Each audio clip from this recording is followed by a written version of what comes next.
There we are. Hey, we're on. I see us now. Big Spoon, we are not late. It is 8 o'clock on the nose. We're perfect. Perfection. Give me a break. Yeah. If this was a radio show, it would be 2 minutes after the hour anyway. That's how they start. Yeah. So don't give me that crap. Yeah, just be thankful if we don't have commercial breaks. Right. Yeah. Right. No Although if you want to sponsor me, I'd totally drop a couple sponsor spots in the Talking Heads. Big Spoon's sexy 5-minute weekend adventure. That's right. You know, we used to have Vlad's Tips for a while. Yeah, that's right. We did have Vlad's Tips for a while. Anyway, welcome to Talking Heads, everyone. Episode 149, your once-weekly live show for the latest in beer and tech news. I'm Jeff. And I'm Steve. Smoky Steve, yes. Yeah, Smoky Steve. Welcome to the show. Thank you all for joining us on this Wednesday night. Hope you are all safe wherever you are at. If you've never seen the show before, this is our once weekly live show. We talk beer, we talk tech, we talk games, entertainment, pop culture, Star Trek, etc. We do drink alcohol on the show. However, we do keep the content friendly in both language and content. Yep. If you are drinking along with us, alcoholic or not, let us know, and we will give some early show shout-outs in the chat. You'd think I'd have this down by now. What episode is it again? 149. 145. 149? 149. 149, okay. Yeah, 149. We are now on podcast form over on Anchor FM or anywhere your podcasts are found. So if you don't listen to us live, you can listen to us after the fact. And any super chats are read on the air so long as they meet our family-friendly criteria. And I will say again, I hope you are all safe wherever you are at, because, oh my God, everything here is on fire. Yeah. Everything's like Mars out there. It's like that level on Doom where you're going out in Mars. Yeah. And it's red. That's how it is. And ash is falling. I'm not sure what to compare it best to, because there's so many parallels here. Yeah. I've heard Doom. Yep. I've heard Mars. I've heard Blade Runner. The new Blade Runner. The new Blade Runner. Mexico, Breaking Bad. That was another one. Okay. If you've ever watched a movie or a TV show where it's like, oh, we're on Mars, so of course everything has to be red. That's literally what outside looks like right now. Yeah. It is like watching a special effect. Total Recall at the very end when Schwarzenegger's like, that right there, that part. Right. Just like that. My neighbor just did that. Yeah. You can step outside. It's hard to breathe. Yep. I feel the pain. Yep. Yeah. So it's been a crazy couple of days. Luckily, the fires are kind of staying back from where I'm at, from where Steve's at. Same with John and Rhett. We're in the affected areas, but we're far enough away from them. We're not in the evacuation order, although pretty much the governor has said anyone in the state of Oregon right now should be at a level 1. Yeah. Because it can catch pretty much anywhere, anytime. We got bags ready last night just in case. Yep. So we're ready to go whenever we need to. Yep, we even have some bags packed here, and we're still 15 miles from the fire line, but it moves quickly. Yeah, it does. So I got all my beer packed up. Yep. Only on the highest priorities. Especially my barrel aged stuff. That's the first one that has to go. Yep. Definitely. I have my cinema camera, my laptop, and clothes, and pretty much that's all I have. So. Yeah. Stuff to keep you in business. Exactly. Yeah. Yep. Yeah. Keep content flowing just in case I lose. Just in case. Yeah. If you have to do a post-apocalyptic video, Yeah. Review the pine cones that. That's all that's around you. That's about it. Today I'll be reviewing my homemade Pruno. Yeah. Anyway, Parker, $5. How's that Yeston treating you? I haven't fired it up yet, but I do have a system ready and waiting for it. So that video is coming soon. He was kind enough to donate over a Yeston RX 550. Oh, that's nice. So very nice. Little pink card. I've wanted one of those cards for so long. Wait, okay, I got a slight beef right now. Yeah. This right here. Right there. The hops and brews. Oh. Okay. There we go. Well, I guess I could fix that for you. Okay. Give me a second. Gosh. There's so many steps to starting up a show. Do you want to be read as awesome or Lawrence Systems today? Neither. There you go. There we go. It's funny enough. I found somebody on Twitter with my exact same handle. I found that person as well. Yeah. Oh yeah, I think he's local too. I think he's even like Vancouver or something like that. That'd be funny. Yeah. Anyway, let's get into the show. Let's open some beers. Okay. All right. What did you pick out? So I'm going to start with a Shakopee, I believe is how you pronounce it, if I'm correct. This was sent over from Novella Hub over on the Discord. It's Mr. Brightside Pale Ale, 5.3%. I think it's pronounced Shaboopy. Shaboopy? Yeah. So apparently I was pronouncing it Shakopee or something like that. I don't know. Shakopee. You're probably right. I have no idea. Yeah. So that's what I'm told. Anyway, Shakopee, Minnesota. No, okay. So apparently it's a city. Yeah. Okay. So they should learn how to spell things. Well, we have a lot of Indian named areas around here too. Yeah. I've heard a lot of people pronounce Shemeketa, Shemawa, Willamette. Willamette. They pronounce it Willamette instead of Willamette. Yeah. Let's see. I got Melvin. They're Boom Shakazuka, which is an Azuka hopped hazy IPA, Imperial IPA, 8.4%. Ooh. Yeah. So Melvin's usually pretty good. Yeah. I think they're from Baker City, which is probably one of the cities that's actually not on fire. Right. One of the few, but they're way, way, way, way Eastern Oregon. In fact, let me go look at my handy dandy panic map. Yeah, I think they're still fairly north of where the fires are at. They are. They're and they're all Eastern Oregon, so there's not really much going on in Eastern Oregon. Shakopee. Okay. Shakopee. All right. Yeah. No. Baker City is fine. You know what? You come over here and pronounce some of our Native American names. Come on now. Oh no, never mind. Melvin is in Wyoming. Oh, right. What the heck? I think Baker Brown. I think is what I was thinking. That's in. All right. Yep. Either way. Let's see. What's everyone drinking tonight? The Real Phobos just had myself a Black Butte 32nd anniversary Imperial Porter, 13.2%. I have that one. I have that one in my fridge. Yeah. I almost brought that one out tonight. Oh, really? Yep. I considered it. Let's see. Good day from South Australia. Hi, Adam. How's it going? I got some Stone Ruined Again Triple, 10.8%. Stella Artois Solstice Edition. Okay. Tastes like white bread, but a crisp white bread. That's from Thomas. Novella Hub, Crux. Oh, he's drinking an Oregon brew. Really? Awesome. Crux is excellent. Which Crux is it? Fermentation Project Bramble Candy. It's their I've had that barrel-aged blackberry. I've had that one before. It's good. Yep. Crux is excellent. Yes. Yeah, I actually just bought a couple 4-packs of Crux. I don't remember what I grabbed, but they were on sale. They had a limited experience, not the bramble candy, but they had something bubbles that was pretty good too. I forget what it's called. Let's see. It's Blade Runner 2049 in San Fran. Yeah, I've seen some pictures of San Fran. Yeah. San Fran is how my area looked yesterday. We are a little bit lighter on the haze today, although it's still the brightest it ever got was like 8:30 a.m. Yeah, that was the weirdest thing. So today it was predicted to be like 90 degrees. 97. 97. But because of all the smoke cover, it never 82. Got that hot. It got to 82. It was 82. Yeah. So that's, it's cooler, but it's like the air quality was like garbage. Oh, it was abysmal today. You couldn't even go outside without like your lungs starting to hurt after a while. Yep. Thank goodness bad. We all have masks, right? Yeah. I only went outside for like maybe a minute. Yeah, no, I actually had to take our cat down to the groomers. Yeah, we actually had to groom our cat. Oh, wow. Good Lord. Yeah.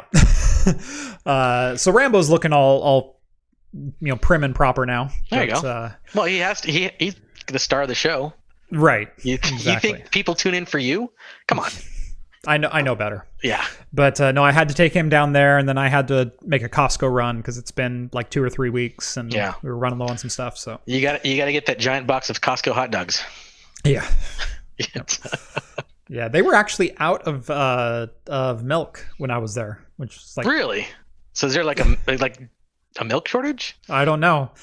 I will say this Salem or the Costco that I go to is the first one along the highway that you get to from where the fires are raging through San Am right now. So I'm not surprised they were out of stock on some things. Okay. Well, so in the next couple of weeks, probably when the dairies start picking up production, we'll have smoky flavored milk. I guess. Quite possibly. Slightly smoky. Slightly aged. Well, you can make some cheese out of that, and it'll already become pre-smoked. Says, aren't cats self-grooming? For the most part, although if you know much about Mancoons or Siberians, their hair is quite long, and occasionally, especially on we'll just say their backside, it gets a little bit long, and they are not always able to successfully drop the kids off in the sandbox. I'm familiar with this problem. Yes. So we had him bathed, we had him groomed. So yeah, I got to get Rambo camera ready. That's right, John. Yep. So yeah, he got his the bottoms of his paws trimmed. He got his backside trimmed. Got a nice bath. So yeah. Oh, dang, this is actually really good. I'm digging this one. It's very light bodied. It's a very light bodied IPA. Yeah, this one is too, but it's got like really good citrus notes to it and a good sweet malt, like a good balance between the two. This one's not sweet at all. No, dry. This one's very dry. But it's good. It's quite good. I like it. Oh, super duper must watch is drinking some peach wine that he made from his own backyard. Ooh, nice. Very good. I tried making peach wine once. That was the first thing I tried to make. And so there's the sulfuric tablets that you're supposed to put in there that kills all the natural yeast, right? Right. So when I was reading the instructions, it said to just put 1 in there. And I didn't know, because it didn't have a unit of measure by it. It just said 1. So I assumed it was 1 packet. Yeah. Instead of 1 tablet. Yeah. So I dumped the whole packet in there. And nothing ever fermented. Any kind of yeast I put in there, it just never fermented. So I had like 4 gallons of sulfuric tasting peach juice that I had to throw out. That was a lesson learned. Yep. And then after that, I never did wine again. I just did cider and beer. So I've been wanting to get into mead for quite some time. Mead would be fun. I haven't done that one yet. Honey's expensive. You gotta get a lot of honey. Yeah, it is. But that's what I've been wanting to do. Because I like beer. I like all kinds of different beers, but I like much more savory things. Like I said, I usually lean towards liquor and mixed drinks rather than beer. If I'm out and about and I need to choose something. So yeah, mead sounds like it'd be right up my alley. Yeah, mead's great. I mean, I've had some people. You have to age it a lot longer though. Yeah. I've had some people who made mead and it was fresh. And it was not that great. Yeah, but no, you got to let it sit. You let it sit for about a year, and it mellows out, and it tastes excellent. Yeah. That one that Claw gave me, I know he keeps mentioning that. Hey, Steve loved it, right? It was good. No, it tasted like, I don't know if you ever had honeycomb fresh from the hive. Mm-hmm. It tasted like that. It tasted exactly like honey right from the honeycomb, but a sweet alcoholic flavor with it. I thought it was delicious. I mean, it was really good. I would have had a couple bottles of that one easy. So someone is selling a Core 2 Duo motherboard, 2 gigabytes of RAM, and a GT 8600 for $60 near me. I want to build my stepdad a gaming rig with a Q6600 and a spare 470. What, is he going to play like 10-year-old games or something? I don't know. What's he going to play with that? Well, a 470 would still get it done at 1080p, and a 470 for a low budget rig still absolutely gets the job done at 1080p. Not with modern games. I think you would struggle quite a bit with modern games. I've benchmarked Red Dead Redemption 2 on a 470. And really? It plays. I mean, it's not the highest settings. It's no, ultra obviously settings, it can't be the highest settings. But it's not like it can't play it. The Q6600 is definitely going to be dated at this point in time. And it seems for $60 you can do a lot better on... Look at some of my X79 combos. And in fact, right now you can get a Chinese X79 board on eBay for about $45. In fact, I have 3 of those on the way for a project coming up. Get yourself a 2620 or something like that for literally $20, and then 8 gigabytes of DDR3. 2 gigabytes of RAM is not nearly enough for any modern operating system. You really need at least 4 gigabytes to even boot Windows 10, but 8 is pretty much the minimum required anymore. But I would not spend $60 on a Core 2 Duo. They're not worth that. Yeah. The chip itself is worth $2, and I'm not exaggerating. A Q6600 is worth about $10 or $15 at this point. But I would look at a Chinese X79 and something like a 2620, or you can even get that's for a 6-core. Look at the 1603, the E5 1603 Xeon. As long as it's a V1 or a V2 chip, it'll work, but that is a quad-core 8-thread chip, and I think they're a 3.0 gigahertz or 3.1, and you should be able to pick that up for $10 or $20. So that's what I would do. A little bit more money, but it would go way further than a Q6600 at this point. Because a Q6600 is 13 years old. Yeah. Yeah, speaking of like trying to sell stuff, I'm in that stuck spot where I'm trying to dump my 2070. Yep. And everybody just keeps lowballing me. Mm-hmm. And I'm like, and they're like, well, the 3000 series is coming out. Will you take $200? No. Yep. Everyone's hitting the used market like that. I'm hitting the used market like that. I apologize, Steve. If I DM'd you, I apologize. You didn't. I mean, I'm willing to go. You don't know it was me. I don't Craigslist under my own name. Yeah, I don't think so. Oh, yeah. Well, I put it on Craigslist and Facebook and what was the other one? The Let Go or something like that. Yeah, Let It Go. Yep. The frozen selling service. But yeah, no, I had several people and they're like, oh, will you sell it for 250, 200? I'm like, no, I'm not gonna sell for 200, 250.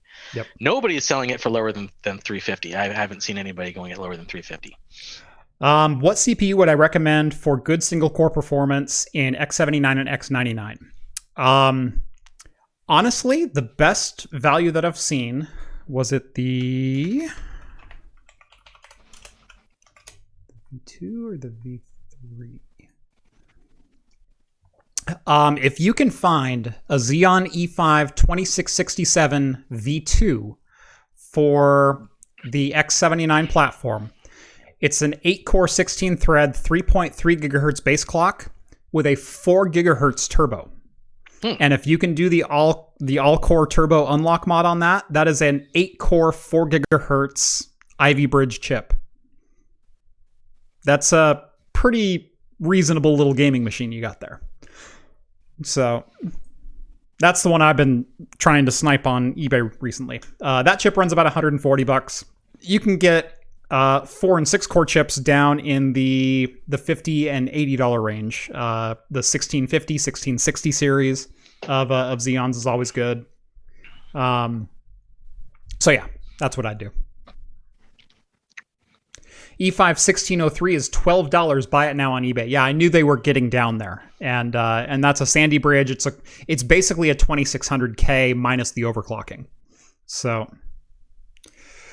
Fencheck 87. Hey, thank you, man. $20. Thank you, guys. Love the show. Love you too. All right. Suppose we should get into some news at some point. I think so. Wow, you know what? Is my restream not working? I didn't get the last couple of messages. I'll let it see. All right, let's get into news then. It's kind of working. It's kind of working. Okay, it's a little slow. All right. All right, let's get into some news. And that is AMD made a response, has a response announcement for NVIDIA. They said something about something that's going to be coming out. And it wasn't a bike this time. I was kind of disappointed, actually. I was hoping they'd troll us again. AMD announced that in October they're going to be announcing Yep. Zen 3 on October 8th and Rdna Ii on October 28th. A new journey begins. So AMD. It's an announcement for an announcement that they're coming out. Yeah, basically. Yes. This is their counterpunch to last week's NVIDIA 3000 series. Yes. Yeah. Basically. Well, we've got stuff too, but we're not ready to talk about it yet. Yes. And okay. And it's October. By the time the Rdna Ii announcement comes out, the 3000 series is already going to be available. You can purchase them at that time. So I don't know. Might kind of punch a little bit out of their sales. I don't know. Right. Blue Fox, $2. Love the shirt, El Polo. Oh, thanks. My wife got it for me, if you believe it. That's awesome. Yeah. I told him before the show I've been looking at trying to get one of those. Yeah, they're great. They're awesome. I have another T-shirt I want to get. That's it's based on a Neil Breen movie. I don't know if you guys know who Neil Breen is, or any of his movies. It's not ringing a bell right now. Oh God, they're like really, really horrible movies. Just horribly bad movies. But yeah, it's great. Yep. I might wear it and see if anybody gets it. Half of your shirts are like that, though. That's true. I'm gonna wear it and see who pays attention. Well, yeah, there was that one time I got it, and I think you didn't even get what the logo was. It was like a Tribes. Yeah, it was Tribes. Tribes T-shirt. Right. Yeah. Well, it's been 20 years. Yeah, I know. Anyway, AMD, starting with the October 8th announcement, are going to announce Zen 3. The only thing that we know about Zen 3 is according to their previous roadmaps, and that it is going to be a 7 nanometer chip of some kind. So whether or not they're increasing clock speeds, increasing core counts, we don't know yet. But this will be a new series of chip. And man, oh man, if they can deliver on that 15% IPC again. Yeah. Even if it's 10%. Yeah, even if that, I mean, processor, that's the most exciting part because for we AMD. know, right, yeah. Because we know Intel doesn't have another 1% to give. They don't have anything. And just one little increase, that's going to be exciting for everybody. Yep. Honestly, I think Intel's next move, if anyone would listen to me, should be just unlock your freaking processors. Just unlock them. Unlock the multipliers. Stop with this BS about the Z490 you have to have a Z490 to overclock a 10 series chip, and only the K models are overclockable, and da-da-da-da-da-da. Just unlock your chips. And you know what? Your i5 might cannibalize your i7. Your i7 might cannibalize your i9. But that's the way the world works. I mean, a Ryzen 3600X performs pretty much just as well single-threaded as a Ryzen 3900X does. But do you see AMD not selling 8-core chips over 6-core chips? No. You see people buying 8-core, 10-core, 12-core, or I guess 12 and 16. You got to keep up somehow.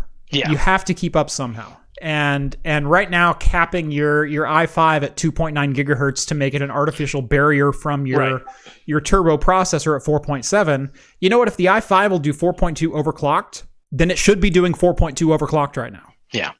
Intel really doesn't have much of an edge outside of their name, and they went and rebranded. That was all they did recently. So, yeah. They really need to do something besides just fiddle farting around. Right. Like they've been doing. Yep. The other announcement is the October 28th announcement, and that is the Rdna Ii, so next generation graphics cards. Big Navi. As it's been known. We heard Wait for Navi, and Navi was pretty good. It was pretty good. You know, competed and exceeded a GTX 1080, but unfortunately, NVIDIA set the bar that much higher with the 2080 Ti, and AMD's still sitting right there at that $400 price point, going, I got nothing else. And now there's the 3000 stuff coming out, and now there's the 3000 stuff coming. No benchmarks out, but they're saying that they're seeing like what 40 to 80% increase in performance over the previous generation. So God, that's huge. Yeah. Well, they doubled the CUDA count from the 2080 Ti. Yeah, and they went from 4,900 to 10,000. And the pricing is way more reasonable this time. Yes. I don't know if they like suckered us in because like the 2000 series was really expensive, and then now the next one comes out and is like, well, these are so much better, but they're still kind of priced the same. Well, I cheaper. I said it at the time. I always thought Turing was a stopgap between architectures. I thought the same thing too, and I only bought it out of necessity, not because I wanted to. It's because my old card just went up and died. So yeah, I've bought 3 Turing cards just for review here, and then I've gotten a couple others through various sources, and they're good cards. They're really good cards. But their Achilles heel has always been they're just so dang expensive compared to what Pascal was. Exactly. I mean, you could get a used GTX 1080 for $350. Yeah, and there's not a better deal in gaming right now. Exactly. Except maybe a 1070 for $200. If you could find someone willing to part, I'm not going to do that. Right. I'm not going to do that. You can ask all you want, but it ain't going to happen. Yep. So. I'm going to ask one more time, Steve. 225 all final people offer. Trying to lowball me. Oh, 225. No. Hard cash. I may get desperate and go to like 325. And stock options. Stock options. I don't need stock options. Just go to your house and drink your whiskey. That's good enough. That's true. It's about the only stock options I have right now. You're stocking your liquor cabinet. Yep. So yeah, next generation AMD we'll know next month. Yep. I'm hoping to know a lot more at release time this time around. We'll see. Right. I'm more excited about the Zen 3 than the Rdna 2, but I'm definitely excited for the Zen 3 because now we have to have something powerful enough to power an RTX 3090. Yes, that's true. The power requirements for that card is pretty big. Right. It's pretty beefy. Right. Do you realize there's a possibility that the CPU will be the limiting factor at 4K with the 3090? Well, the 3090 is supposed to do what, 8K? Yeah, it's supposed to do 8K 60. Yeah. And 4K 100. Yeah. At least. That's insane. Right. That's insane. Well, okay, that's what they say. This is still marketing. I've seen some benchmarks. I watched the Digital Foundry video, which I trust those guys. Those guys are pretty on the ball. Yep. There was a Digital Foundry video, and then EVGA, I guess, shared out a tweet with some benchmarks from Shadow of the Tomb Raider and and stuff like that. And not all of them were RTX games. And there were a couple games that really struggled at 4K or at 8K, excuse me. Control, which is a full RTX game, yes, it is, I guess got like 7 frames per second at 8K until you turned on DLSS, and then it got 57. I heard DLSS is just amazing. Yes, it's just astronomically, especially with the new 3000. It's and really... and Phobos. No, the claim with 8K 60 was 8K 60 rasterized, not DLSS. That they gave the specs for the benchmarks for both with it on and with it off. Yeah, and with it off, there were still games that were doing well above 60 FPS at 8K. I mean, it was Tetris, but you know. Rocket League was like 108 frames per second at 8K. Really? Oh my god, dude. Okay. Yeah. I mean, that's not the most demanding game in the world, but holy crap, still. Do you even own an 8K monitor? No. But you can upscale. I mean, you can obviously render it and then downscale to 4K, but and that would look, whatever. But that's still pretty cool. Yeah. So. Which is why I want to ditch my 2070 and at least get I'll probably end up getting a 3070, but a 3080 would be nice too. A couple hundred. I think 3080 is going to be the sweet spot. Yeah. I really do. It's only a couple hundred more. It's not too bad. Yep. And it's just got that extra oomph. Although your price for performance is going to be your 3070, because it's supposed to be the same as your 2080 Ti. 2080 Ti, right? Yeah. So, but it's going to be like $700 cheaper, something like that. It's going to be $700 cheaper than the 2080 Ti. Yeah. But if you look at the $699 price point of the 3080, it's only $200 more. Yes, I believe and then you get a little bit more. Right, I believe it has 25 or 30% more CUDA cores. I mean, yes, I think it's going to be, for the enthusiast market, is going to be something they want to snatch up a little bit more. Yeah, the people who are looking for price for performance are probably going to do the 3070. Yep. So no, I think the 3070 and 3080 are going to sell like hotcakes. Yeah. And I'm really curious to see what AMD brings out, because again, I've been saying this for feels like since I started this channel. AMD needs to get competitive in the graphics realm again. Yep. It's been too long. It's been too long of a one horse show. They beat Intel handily. I mean, they're crying right now. Yep. And now they got to be competitive to Nvidia. Beat themselves. Yeah, that's true. That's true.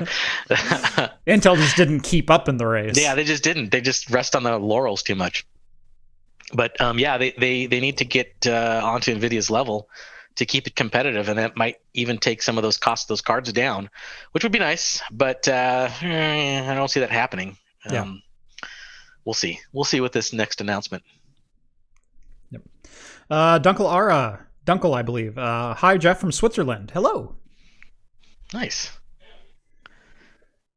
Yeah. And related to the AMD news is we have a alleged photograph, yeah, if I could speak properly, of potentially a big Navi card. Who knows? We don't know. Engineering sample with what looks like a CPU block on it. Mm-hmm. Yes, I know. I saw that. Which that is awesome. Weird. I know. Which is probably means like a not experimental, but like a prototype or something. Right. It's an engineering sample. Yeah. There's they got the board layout figured out, but they're still working on machining the coolers for them. Yeah. So they just stuck a CPU cooler on it. Yeah. Yeah. Who has not thought about putting a Hyper 212 Evo on a graphics card? Who among us can say? Yeah. But yeah. So not much is known.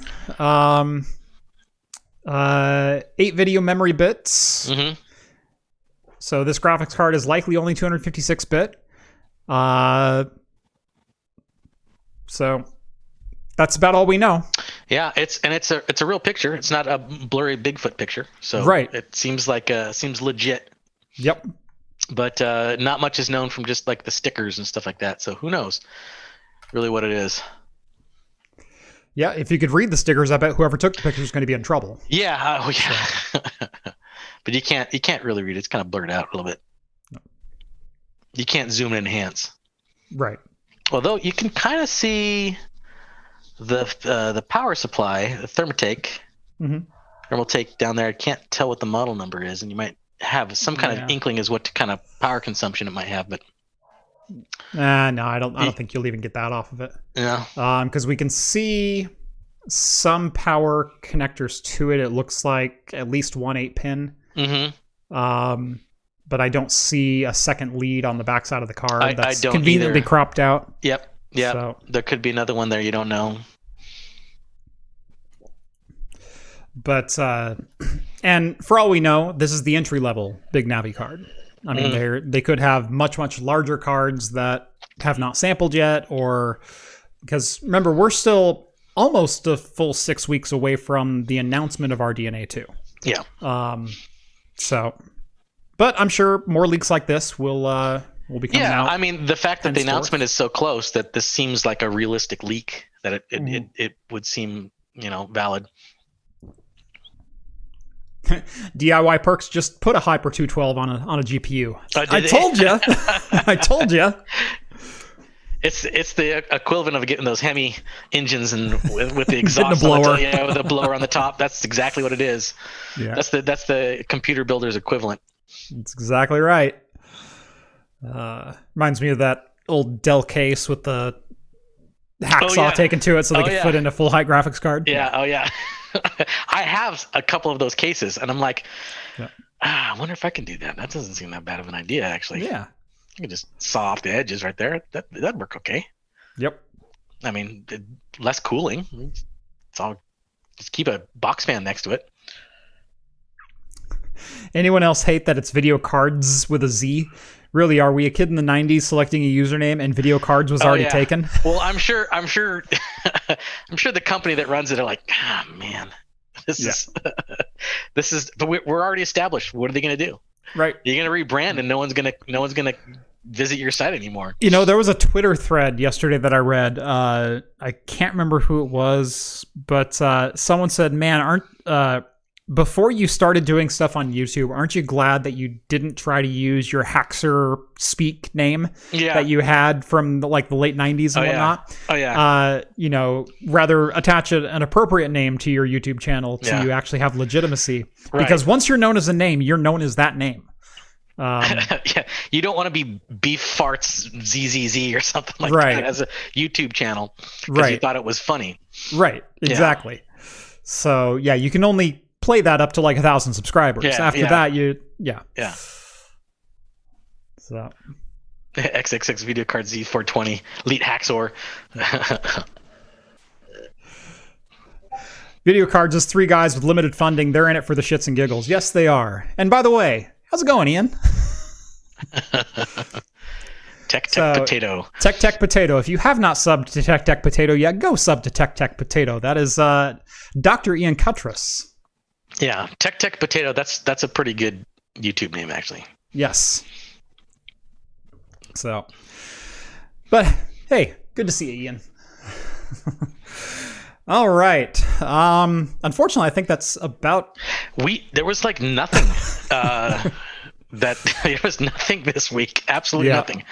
We're just dodging fires and trying not to die from smoke inhalation is kind of what we did last couple of days. Yeah. Yeah, if there has been news in the past couple of days, I haven't seen it because I've been preventing smoke from pouring into my house and all that kind of stuff. I mean, I looked, I dug today, and there was some small things. Oh, actually, you know what? We do have one more, actually. Fairly big. I wouldn't say fairly big. But it dropped today. Oh, that's right, Android. And that's the Android 11 release, which is Red Velvet Cake, right? Red Velvet Cake, I think is what it is the code name. Red Velvet Cake, that's right. Yep. And not a huge, big giant update.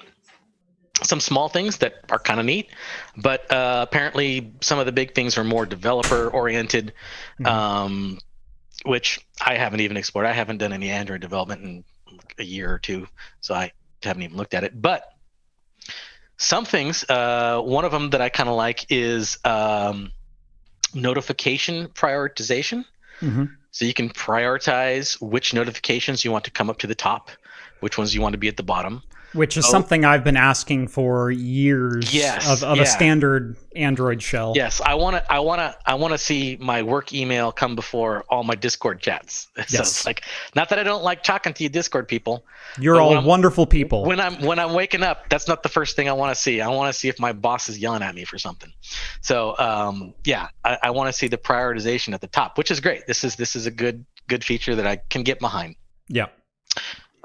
On top of that, though, there's also notification history. As I don't know if you've ever got a notification, accidentally swiped it, and what was that? What was that? What was that? Who's calling? You can go back and look at your history. Yep. I've done that several times. There was one that came up that says, "Hey, there's someone that wants to meet you in your area." I swiped it to left, and I'm like, "Oh, oops, that's the wrong app." Yep. It was a notification. I did that, I think, twice today, where I got a notification and I pulled it down, and by pulling it down, I also swiped it away. And it's like, no, what was it? Couldn't. Now I have to go back. Now you can have history. By default, it's not turned on. Yep. But you have to go turn it on. But at least it's something there, so you can have notification history, which is nice. And let's see what else. Chat bubbles. If you're a fan of the Facebook Messenger system, which I don't know a single person on this planet who is. I am not. I do know a few people that I see that they use it. I don't know if they're a fan of it, and maybe they just don't know how to turn it off. but I am not a fan of it because that's like the first thing I turned off. I don't like chat bubbles, but chat bubbles is something that's in Android 11 for all messaging apps that you want. So if you want your Twitter or your normal SMS text messaging app, it can be a bubble now. Yep. Android 11 screen recorder built in. Yeah, which is something native. I'm particularly excited about because in the past when I've done a couple of videos on mobile things, I've had to buy a screen recorder and then dump it to MPEG and then send it over to Drive or whatever else. Man, if there was a tool just built in that would handle that, that'd be amazing. Yeah. And now there is. It's already in there. There was like plenty of third-party screen recorders, but now you got one built into Android 11. Yep. And I guess they're revitalizing media controls. They're putting them. They're actually, because like media controls are there. They're already there. So when you lock your screen, it's like there. But if you do your notifications, it's like at the top. Yeah. Which is not where my thumb's at anymore. Which is, yeah, I know. So they moved that. So it's a little more intuitive, a little more. It's at the bottom actually. So yeah, it's a little better. So you can still see your notifications at the top, and then your media controls are at the bottom. So not a big change. It's just really just moving something. I guess better smart device integration. So if anybody has their whole house, like I know you got your light bulbs are all wired and smart devices and stuff like that. So now you can easily integrate that into Android. Yeah, not all of them, and I haven't been particularly happy with these ones because they're not local. I want local control. Right now, if I don't have internet, my lights don't change. So I can't directly change it from my smartphone. I can change the color all I want. I can do that and whatnot. Oh, yeah, there you go. Yeah. But if my internet is not connected, my lights don't change. They don't respond to my smartphone. It's like, I'm literally on the same broadcast network as you. Yeah, it should totally work. Why can I not change the color of my lights? Yeah. Right. Yeah. So, yep. Still looking for some kind of open source solution. You know, I've looked at OpenHab. I've looked at Home Assistant and a couple others. Yeah, Home Assistant. Yeah. To me, they don't feel fully fleshed out. Yeah, they need some work. They just don't. Right. So I'll give them a try again. But because a couple people already chimed in. Home Assistant. Yeah. I'll probably give that a look again. The last time I looked, I was still in between houses. Yeah. So, and it hasn't been a huge priority here to get that up and running, but I would like to get that up and running because I am going to be running some cameras here before too long, and I'd like, to tie in as much as I can to a single offline, I own servers. There's no reason in the world I shouldn't be able to control this crap. Yeah. So yeah, lots of new Android stuff coming. Someone pointed out in the chat, and I completely forgot leading up to today, Xbox also made an announcement this week. Oh yeah, that's right. They had their price announcement. Right. Yeah. The pricing announcement and the announcement of their second console. The Xbox the Series S. The S one. The one that looks like a 80s boombox. Right. Yeah. It's got the big giant speaker on the side. Yeah.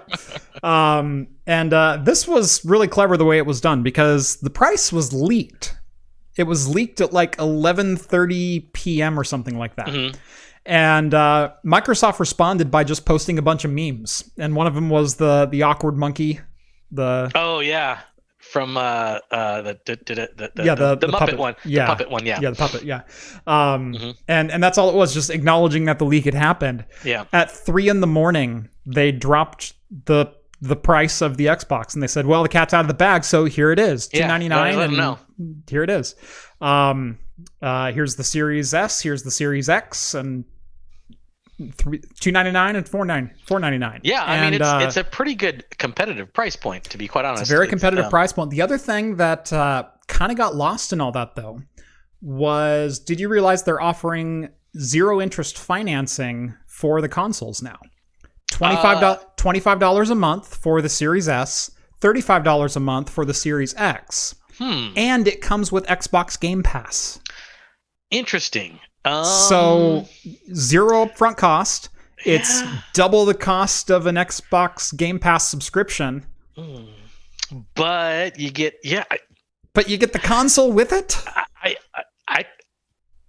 I can see that being like maybe a useful thing for some people, I guess, who don't want to like just plunk down all that money right away on a console. New console comes out, you start paying it. Just like how people like to lease cars. They'll lease cars, they'll pay cheaper than what a normal payment is, but they'll turn it in a couple of years and they'll get something next up. They're continually paying on a car, but they always get something new. Right. Not quite the same concept, but I've never heard of somebody financing a console before. Right. Because even though they're not any much different than what the Xbox One X was when it first came out. I know financing for $300 that's like maybe there's some high school kid that wants to build their own credit. I don't know. Yeah, I don't know.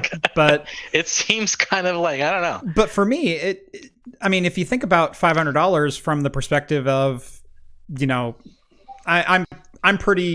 I'm well off enough. If I wanted to go buy an Xbox, I can go buy an Xbox. I could plunk down $500 and buy a Series X. Yeah. Not everyone just has $500. There's the vast majority who just don't have $500 laying around. Right. But we're living in the day and age of subscription services and everything else. Yep. $35 a month.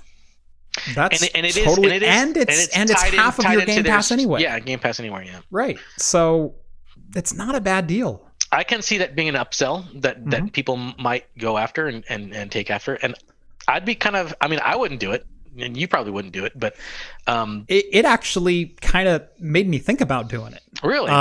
Because I was thinking about getting Xbox Game Pass anyway, because they're also integrating EA games into it next month. Right. And so they're adding that library in. It's $15 a month. You get 500 games on a rotating schedule. Right. It's like, well, that's my entire Steam library. And if I could, I can't. I can afford to do some of these Game Passes if I wanted to. Right. But I have my backlog is so full, it would just be money being thrown away because I would never get to them. I would never get to them in time because my backlog is just so.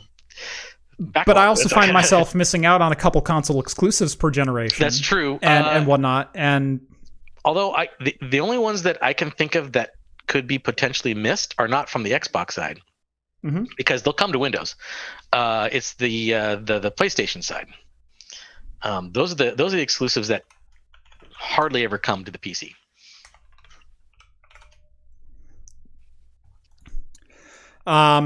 For how long is the term? It's actually a 12-month. It's $25 a month. That's $300 for the year for the Xbox One Series S. Okay. And that's all it is. $25 a month is $300 a year. So, and it's your console. It's not a lease. It's a lease. It's a 0% interest financing. Right. Right. But it's something that Microsoft can do to get you into their ecosystem. Right. And that's exactly what they want to do. They want to sell it to you as a service, and then once you're hooked in there for a year, they'd be like, "Oh, I'll just stick with it." This is back to the day of the Xbox 360 being a loss leader rather than them making money on the hardware. Right. Because if you remember back to the Xbox 360, that was during a technology boom. And during an economic boom. That was 2004, 2005. And before, the Great Recession and housing crisis and everything else.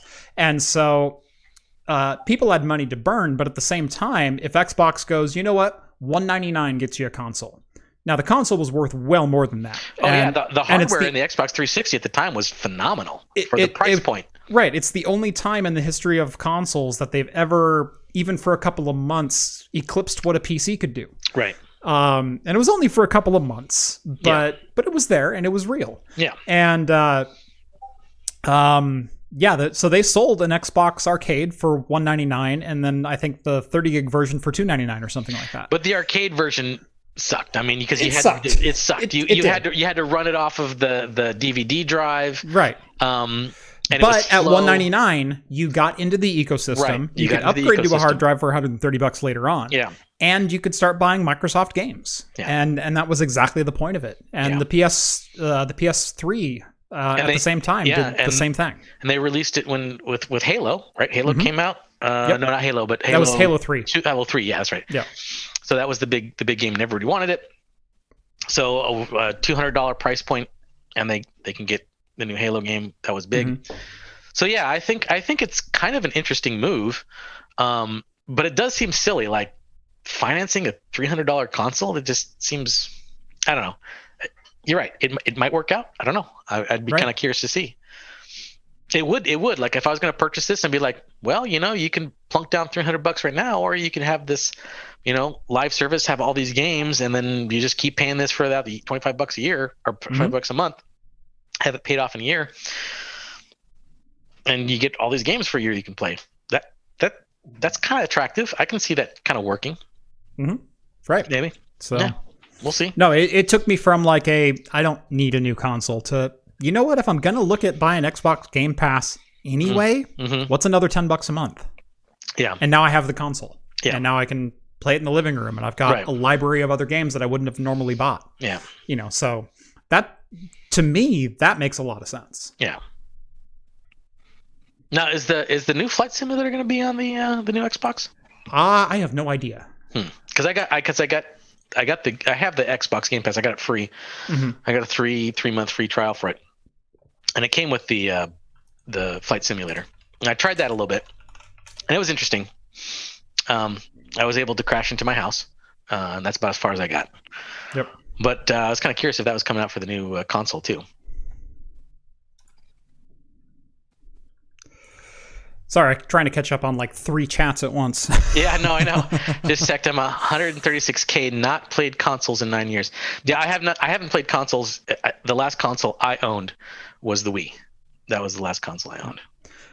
Where's my gamer score at? Because I haven't played my Xbox since 2011, I want to say. Yeah. Except when I went out and bought Red Dead Redemption 2 and an Xbox One specifically to play Red Dead Redemption 2. Because I wasn't going to wait a year and a half to play that game. But I think I was at 90,000, 95, something like that. I might have just crossed 100. It was somewhere right around that. Oh, okay. Yeah. Yeah, I think I crossed 100 because I was racing my friend to 100 and I beat him, and then I stopped playing the Xbox. Oh, okay. It's just like I was like done. Yeah. No, I don't think I ever even paid attention to my score because I never had an Xbox, but I did have. Well, it was because they had the Windows Live accounts, which were tied to your Xbox Live. Right.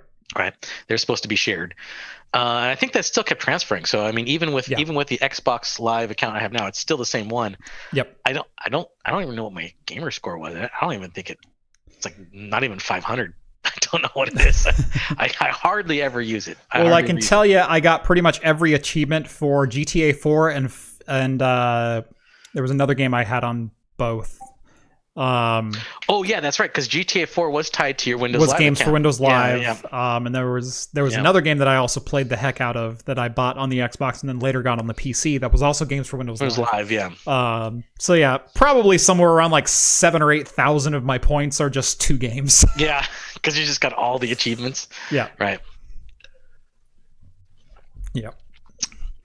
Yeah, I have more into my Steam level, which really has nothing to do with actual gaming and has more to do with like how much money you've spent on Steam on cards and how many cards you crashed in and how many experience points you got doing Steamy stuff. Yep.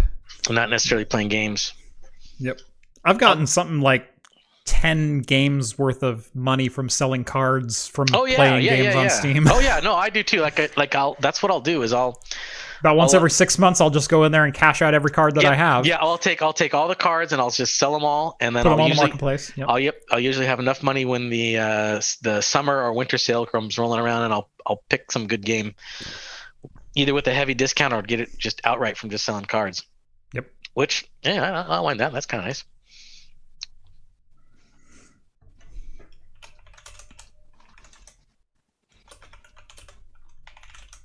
I have to go look. What is my Steam level? 68, which is I've seen way higher. I've seen people into the couple thousands. Yeah. Yeah.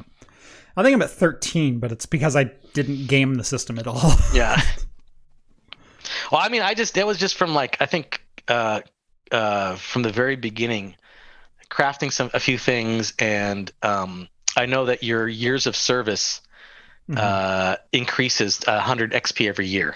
Yeah, I think, and it does 50 every year because I'm at 16 years and I have 800 EXP from that.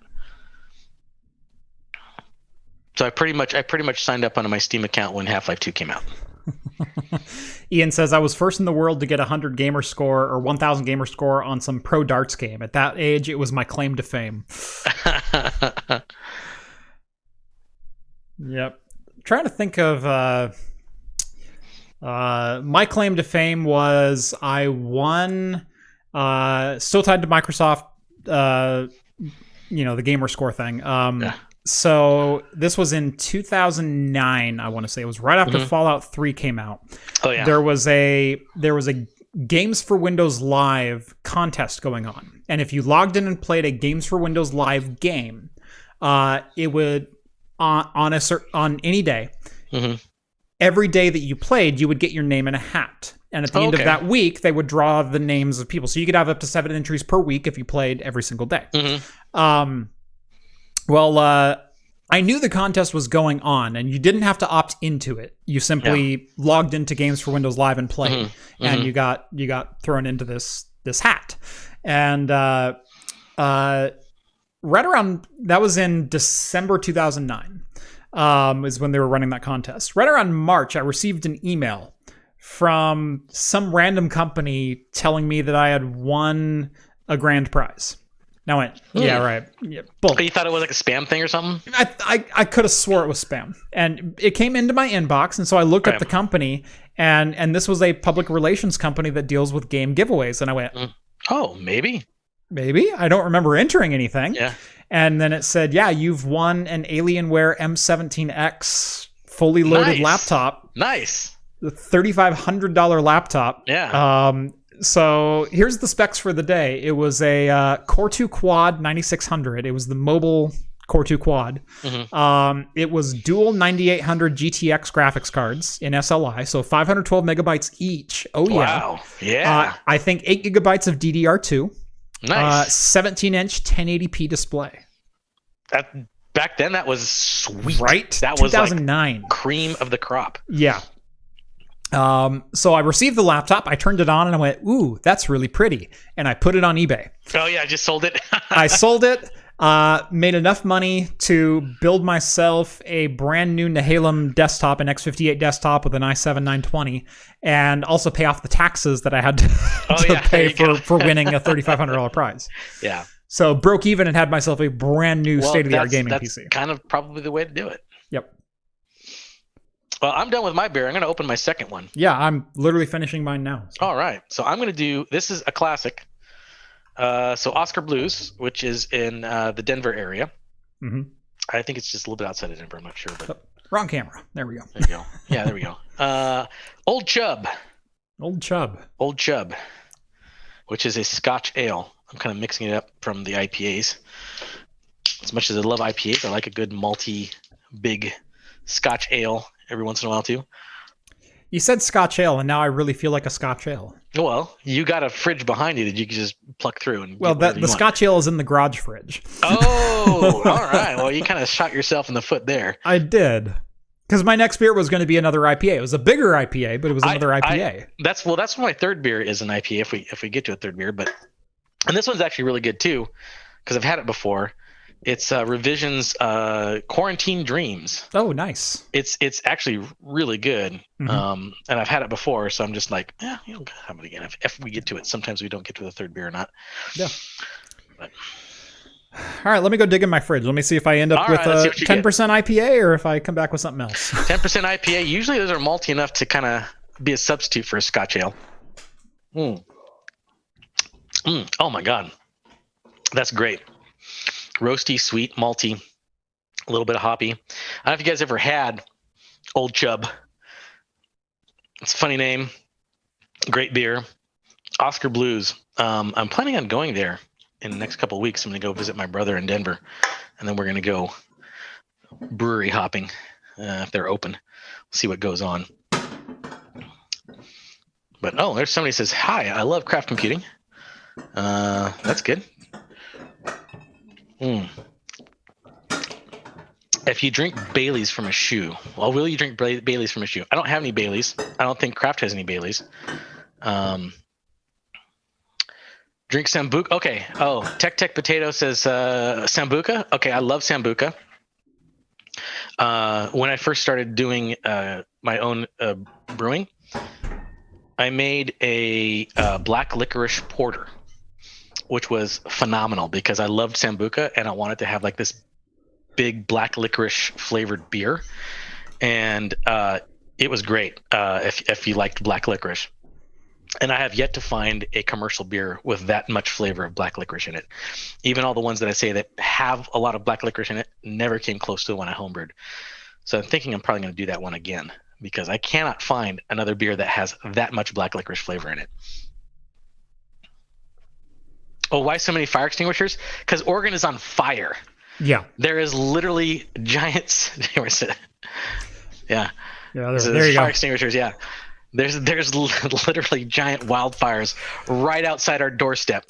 Yeah. So the story right now is, what was it? 620,000 acres have burned since last Saturday. Yes. Or something like that. Yes. There is a MAME cabinet behind me. Someone's asking me. Yes, that's my MAME cabinet. Yeah. And then someone asked, Tech Potato, are you the real YouTuber? Yes, that is actually Ian. So, yeah, so something like 620,000 acres of Oregon have burned since last Saturday, like 5 days. Yeah. And this is the most active fires Oregon has ever seen on record in 120 years. Yeah. And I just got word from my wife. She popped her head in a second ago. Apparently, Steve, you'll know this one.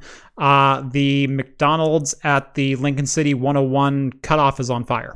Really? Yep. Oh, everybody knows that one. Yep. That's right across from the McMinimans. Is the McMinimans on fire? Pig and Pancake right there as well. Yeah. Yep. Is it? Oh man, that's that's on fire right now. Is the McMinimans on fire? Do you know that? I don't know. I haven't. That's right across the street from there. Yeah. Oh man, I did not know. Well. Yeah. No. Lincoln City was evacuated earlier today, or the majority of the northern part. I hope so, because that was like I heard it was like extremely backed up because there's only one major highway going in and out of Lincoln City because it's right on the coast. Yeah. Maybe people got in their boats and just took off because if you're out in the middle of the ocean, fire's not going to get you there. No. Yeah. So, if you know people in Oregon, be thinking about them, be thinking about us. Yeah. I mean, they're still about 15 miles away from us, but they've been moving tens of miles at a time. Yes. In single days. 2 days ago, they were 60 miles away from us. Today, they're 15 miles away from us. I probably will not be sleeping tonight. Right. I'll probably be staying up and just monitoring everything. Yep. I'll boil myself a pot of coffee after this. Right. Dr. Ian on Talking Heads. Let's do it. We should do that sometime. Yeah. Yeah. Ian, I officially invite you to be a co-host on Talking Heads one day. So. Feel free to take up one of John's slots. No one wants to see me anyway. Don't tell John, but that's actually what I do. John gets 2 slots per month. The other 2 each get 1. Yeah. And so I don't want to, cut them off. And so. All right. So I am having an old favorite. Oh, Megalodon. Ninkasi Megalodon. It is a 10.5% Imperial IPA. Or 10%. One of my favorite Ninkasis. It actually is one of my favorite Ninkasis because it's their big giant IPA. Yep. Super nice, hoppy, sweet, malty. I think it kind of has a little more hop bite than normal. Mm-hmm. But the sweet maltiness kind of balances out really good with it. Yeah. Yeah. The first beer, the Shikopi, was. It was bitter and dry all the way through. Mm-hmm. It was very, very good. It was very pleasant. But this is a dramatic change from that, and you can see all the active yeast that's inside of this one too. Oh yeah, it's floaties. But this one, there's a real heavy hop forwardness to it, but there's a real pleasant malt that kind of meets you right in the middle of it. Yeah, and very, very good. I know. I've had Megalodon several times, and it's, I think, probably my favorite Ninkasi. I think that goes to Dawn of the Red, but this is certainly up in that conversation. Dawn of the Red is a pretty good red by itself, but it's a very good everyday drinking beer. But like if I was to say like, okay, I want a really good IPA from Nicosia, that's what I would probably pick. Yes, I agree.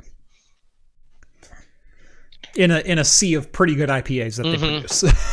Yes. Yeah. Tricera hops is also very good. Tricera hops, Total Domination. Total Domination is a little, if people aren't like big into the super big bitter hop beers, they probably won't like Total Domination. Prismatic for their juicy. Prismatic is awesome. It's a great IPA. Just great everyday drinking beer. Yep. Yeah. Price to performance beer. There we go. Price performance is legendary. Yes, it is actually. This 4-pack of pints was $10. Actually, you want to talk about a price to performance beer? So people in the Pacific Northwest, there's one of the biggest bottle shops that we have around in this area called John's Marketplace. It's just this big bottle shop. Are you talking about that 15% Belgian or whatever? Yes. So they opened a second location. John's Marketplace opened a second location, and me and my brother John, Hops and Brews, we went up there for the grand opening, and they had this like I think it was Czechoslovakian or something like that. It was a 14% Belgian quad for $2.50. And I'm like, all right, there's your price per performance beer right there. So I picked up that, and it tasted like malt liquor with a slight Belgian-y flavor to it. Is exactly what it tasted like. Yep. Belgian malt liquor. Yes, Belgian malt liquor is what it was. Ian asked a great question. I've heard that YouTube has a habit of recommending you less after 100,000 subs if you don't double down on content. Did I experience that? Yes. Now, for those who know the history of my channel, I crossed 100,000 subs last July, so a year ago in July. That was also the week that I moved out of my house and moved into my in-laws' place while we were basically looking for another house to buy. So we sold our place, we moved out, and then we sat for 6 months trying to find the right house. And I miss those days because his in-laws at the time lived like a block away from me. It's closer to 2. Like 2 blocks, yeah. Closer to 2. Yeah. But we could stagger home after a hops and it was great. We're like, do I have to drive home? No, I'm walking home. All right, let's go break it. So unfortunately, every time Steve was on, it turned into like a 2 a.m. raiding my liquor cabinet. Yeah. I have to work in the morning, Steve. See, if you had gone full time then, it would have been even better because you're like, you didn't have to go to work the next day. Right. I mean, I would, but I was still working from home at the time. So it's like, who cares? Well, now that I'm working from home, I'm good for it. Yeah. But now I live. But then now you live like, 20 miles away. I got to drive back. Yeah, exactly. But anyway, so I sold my house last July. And between July and December, I only produced 8 videos. It was difficult to produce videos where I was at. We still kept the live show going, which I think kind of counted as a video, but I had a couple good videos hit. I had like 2 that hit 100,000 out of that batch. But my numbers seriously tanked last year. And then even the majority of this year, I've been trying to get them back by producing a solid 1 video per week. And they've been kind of floundering until May when I decided to make the leap. And now that I'm producing 2 a week, I'm literally up almost 300% in viewership since April 1st of this year. So yeah. Maybe it's just because I'm happier. I don't know. Yeah, the ratings are up. Yeah. Well, everybody's stuck at home. What else are they going to do? Watch you. Yep. So, yeah, my numbers didn't go up in March when everyone was home. My numbers started going up like the middle of April when people were like begrudgingly being sent back to work. Oh, I see. They're like at work and like I got nothing else to do. Yeah. No one's coming into the store. I might as well. Yeah. See what Craft Computing's building today. Yeah. Evan Merklin can't breathe outside right now. How about you guys? Yes, we cannot breathe outside either. Yeah. It's very, very smoky out there. It smells like inside of a trigger. Funny enough, so we have anti-maskers in Salem and whatnot. Yeah. And they're a special breed of people, but I mentioned I was at Costco earlier today, and there was a van in a handicap spot with a vinyl lettered back of their van that said, "I can't breathe." And during the fire apocalypse that we were happening as I was walking out of Costco, I just started busting up laughing.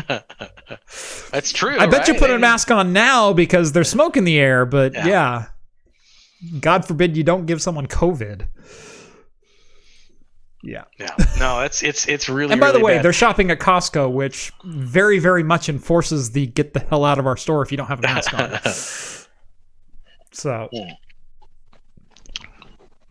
Yeah, I just checked. I haven't seen anything really change too much, fire-wise. That sounds grueling. Yes, I said I lived with my in-laws for 6 months. Yeah. I mean, I know it was a pain on you, but I really enjoyed it. I thought it was fun. Oh, I thought it was great most of the time. Yeah. But no, they're great people. I just they're still my in-laws. Yeah. Yeah, that's right. No, well, most of my I would never stay with my in-laws because, well, my mother-in-law is passed away, so it would just be my father-in-law, and he lives in a trailer, so that's not going to happen. Right. But I wouldn't want to live with my parents either, which they actually have a fairly nice house with lots of space, but I wouldn't want to stay there for any length of time either. Yeah. Overnight driving through, sure, but yeah, that's fine. Well, they don't live too far away either. I mean, go visit them for dinner every once in a while. That's fine. Have you already tested the S7150? Mine is worse on benchmarks than the Grid K2, even the K1. I have not tested them yet. They're actually on the floor behind me, awaiting to get put into a server. So I'm hoping to take a little bit different spin on the 7150s, but we'll see. We'll see. What's your different spin going to be? Well, I've tested the Grid K2, and I'm hoping they do better than that. Okay, that's so I'm hoping for better results. How's that? That's the biggest spin I ever heard. I can't breathe is the BLM slogan. No, the anti-maskers have also taken it up because they can't breathe because I have a mask on my face. It goes back and forth. It's kind of hard. It's kind of confusing this day and age. Would I stay with John? Yeah, actually I would. You've seen his beer fridge. I'd stay in his garage. I'd stay there. Just give me a cot. So yeah. So go hang out with him and what do you want to drink?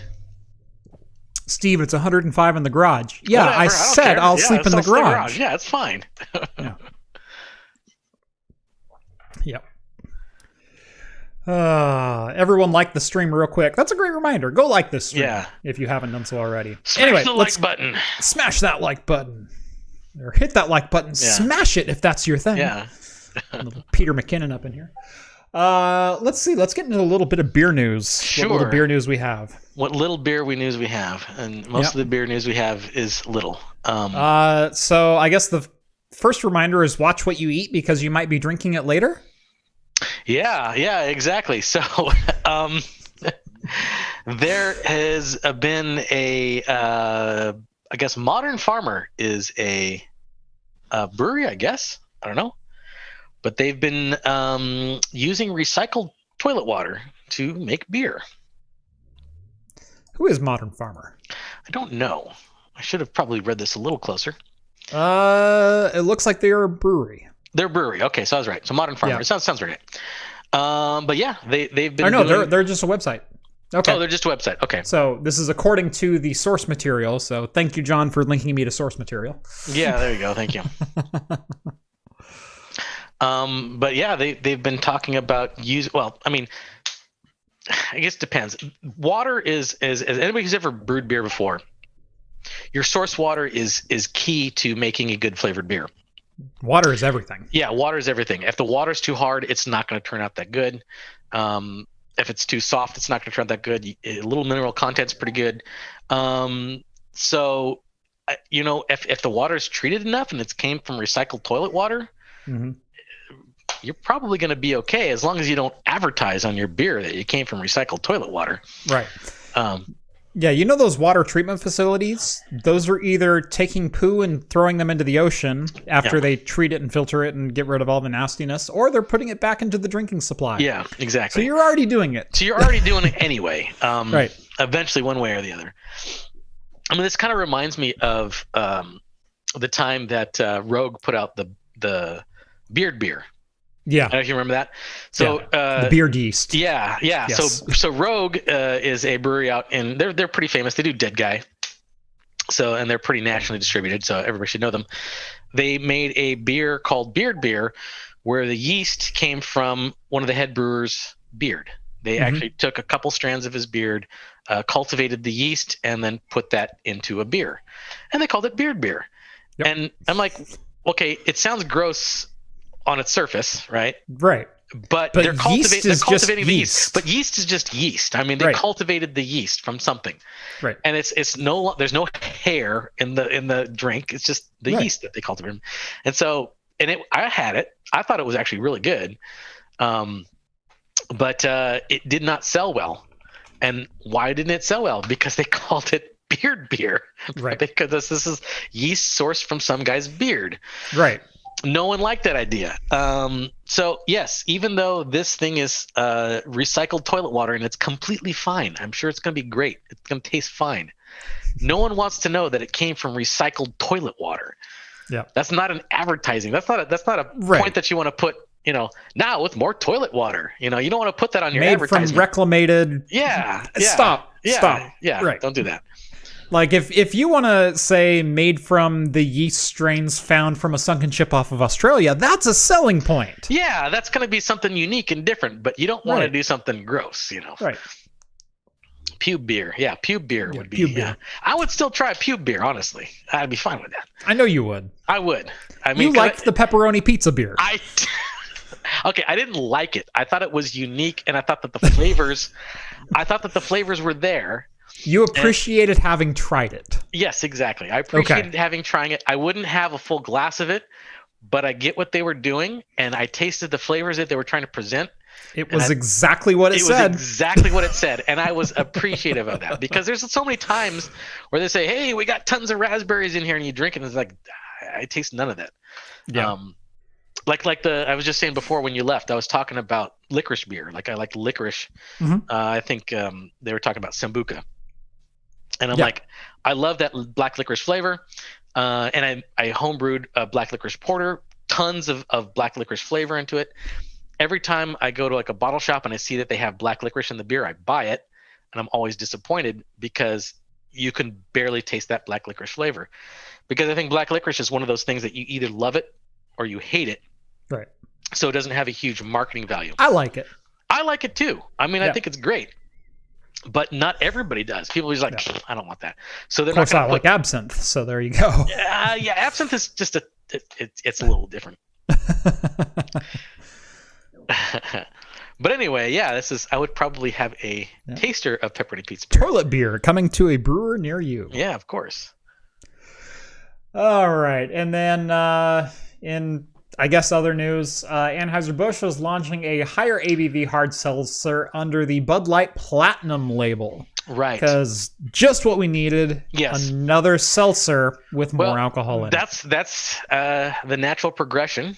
First you have the seltzer craze. People like the seltzer, the low calorie, but it doesn't get them drunk fast enough. Right. So we've gone from 4% to 5% to now 8%. Yeah. So we have to get those numbers up. Those are rookie numbers. We got to get those numbers up. Got to pump those numbers up. Got to pump those numbers up. So they are just cranking more alcohol, more ABV into it, and I guess it's to get you more chick drunk because I mean it seems to be the ladies that appreciate the seltzer. Yeah. Well, I mean, say ladies and John, because he's got several videos on those now. I will say I do appreciate a good hard seltzer. Yeah. A black cherry White Claw. I've tried them. I will try them. Right. I've had that one. It's quite good. Yeah. But it's not going to be my first drink of choice. Right. Yeah. And even at a barbecue, I'll take an all day IPA over a hard seltzer. Of course. Yeah. Right. Next up, Bud Light Ice Seltzer. Yeah. You're probably not wrong. It's gonna be a Mickey's Big Mouth Seltzer. Yeah. Yeah. I like the Eliza Schlesinger joke on hard seltzer. Who knew that putting vodka into a LaCroix was rocket science? Yeah, I know. That's honestly what it was. I mean, there was who was it? Cocktail Chemistry, one of the other YouTube guys that I like to watch for cocktails. I think he did that too because the whole seltzer craze took off. He's like, well, you could just make it out of anything really if you wanted to. So he did a pumpkin spice hard seltzer. Yep. I thought that was kind of funny. Yep. I used to do amaretto and seltzer water. Yeah, that's fine too. I mean, it's good. It's quite good, and that's basically the same thing. Yeah, it honestly is. Right. You end up with a 4% drink that's pretty low cal and nice and bubbly and light and refreshing and just the right amount of sweet. So amaretto and seltzer, I'm telling you, it's delicious. Is this seltzer craze? Is it just because people are lazy and they can't just mix vodka with seltzer water? I'm assuming so. Yeah. I mean, there's a certain class of people who, when they go to a sporting event, they can bring like a vodka and a LaCroix or whatever else, and there's other people who don't want to be seen with that bottle of vodka. They're too highbrow for that. Yeah. So they don't want to have to sneak in the little flask or anything like that. Right. White Claw though, that sounds sophisticated. Yes. Like, got a White Claw. Right at the beginning of the White Claw craze, I did go to a football game, and as I'm getting off of the city bus, there was a lady with a 24-ounce White Claw in front of me. Oh, really?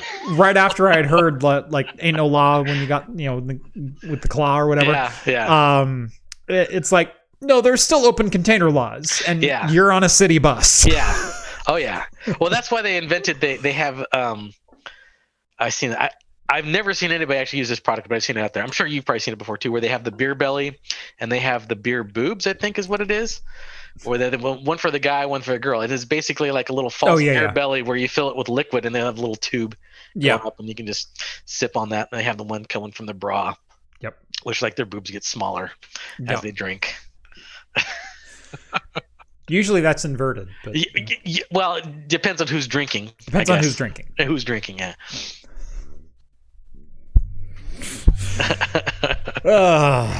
Moving right along. Cyberpunk 2077 gaming news. Yay! All right. Cyberpunk was in the news again, and I guess it was alleged that they are going to be filling Cyberpunk with microtransactions and sucking every last penny they can out from under you. Not quite, but not quite. Right. They did say from the beginning that there were not going to be any microtransactions in Cyberpunk, which is still technically true. Which is I would call it still technically true. Still technically true, which is what do they call it? The best kind of true. Right. Technically correct. The best kind of correct. The technically correct is the best kind of correct. Yeah. Yeah.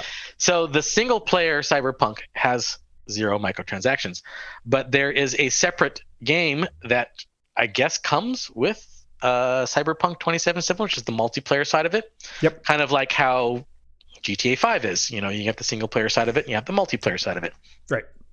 The multiplayer side of it will have microtransactions, but they're not going to have anything like the shark cards like they have in GTA 5 or anything like that. Purely cosmetic. Purely cosmetic is what they say. So I know some people were kind of upset about this because it kind of taints the whole thing where people were saying CD Projekt Red is still one of the good developers and they're not like exploiting the microtransaction scene and everything like that. Yep. Whereas this is just cosmetic. I don't have a problem with that. I don't think most people have a problem with that, as long as there's like, I pay $100 and I get just tons of money or whatever like this to do whatever I want. Right. Which is just basically pay to win. Nobody likes that. So this is more like I pay money and I get a cool jacket. Right. Whatever. So the allegations were they're going to be including microtransactions in the game. Oh my God, you guys, you totally shouldn't buy this when it comes out in November of 2022. So to their credit, they responded, no microtransactions. Nothing is, or they responded to their original tweet of no microtransactions, which was like 2 years ago. Yeah. Then they said nothing has changed. Cyberpunk 2077 is a single-player game with 0 microtransactions. One single purchase, no tricks. Don't believe the clickbait. And they said Cyberpunk multiplayer and online, which is a separate project, will have some microtransactions, but we said that a year ago. Like always, expect us treating your money with respect. Yeah. And that's always been kind of their mantra anyway. And so I don't begrudge a company for earning money on their product and whatnot. There are predatory ways to do it, and I feel the way that Rockstar does it is predatory. I feel the way that Fortnite does it is predatory. I feel that selling Fortnite skins in CDs in the game case at the local Walmart for $30 a piece, when all it says is Fortnite across the top, not advertising that you're an add-on for a free game, is predatory. So I find that like how they're doing it here, I don't find it as predatory because you're right, it's just all cosmetic. Correct. And it's fine.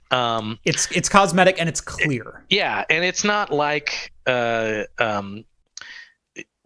not like they are. I mean, because like an online game does take effort to maintain, and especially since that they're going to probably release more development stuff out there. They're going to probably have more quests and stuff like that, because as an online presence, you have to keep your audience tuned in and coming back for more. You can't just rest on the laurels of the original release. You have to keep doing that, and that costs money.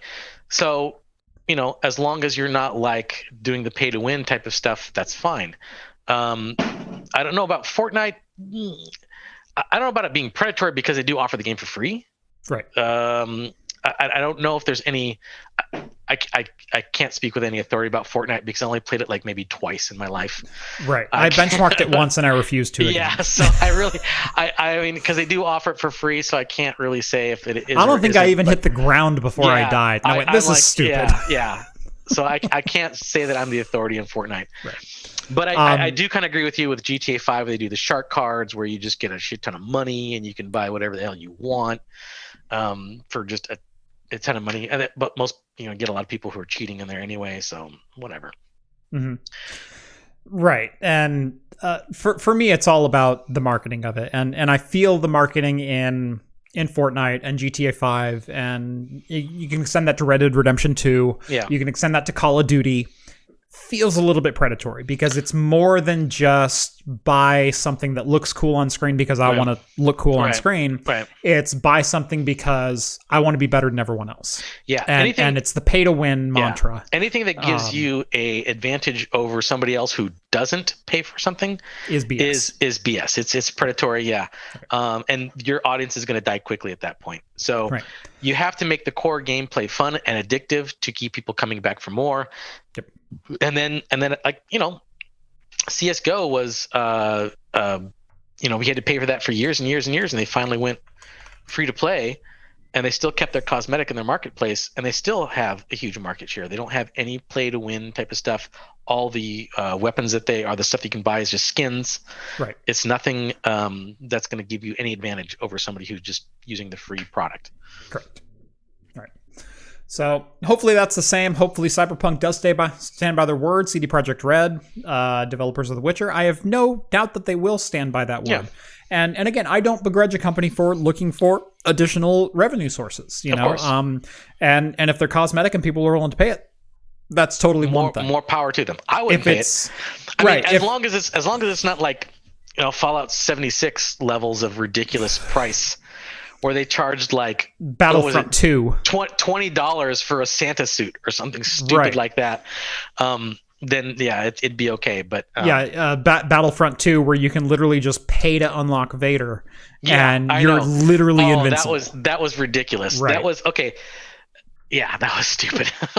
Yeah. So as long as they don't do crap like that, I'm totally fine with the company making money. And microtransactions in that sense are totally okay, because that's a player's choice. It's a player's choice based on cosmetics.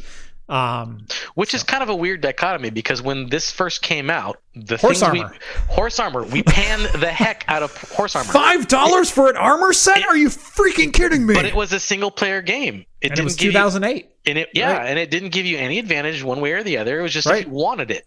Right. I mean, it's ridiculous on the face of it, but back then we were used to like paying one price and getting the whole game. Right.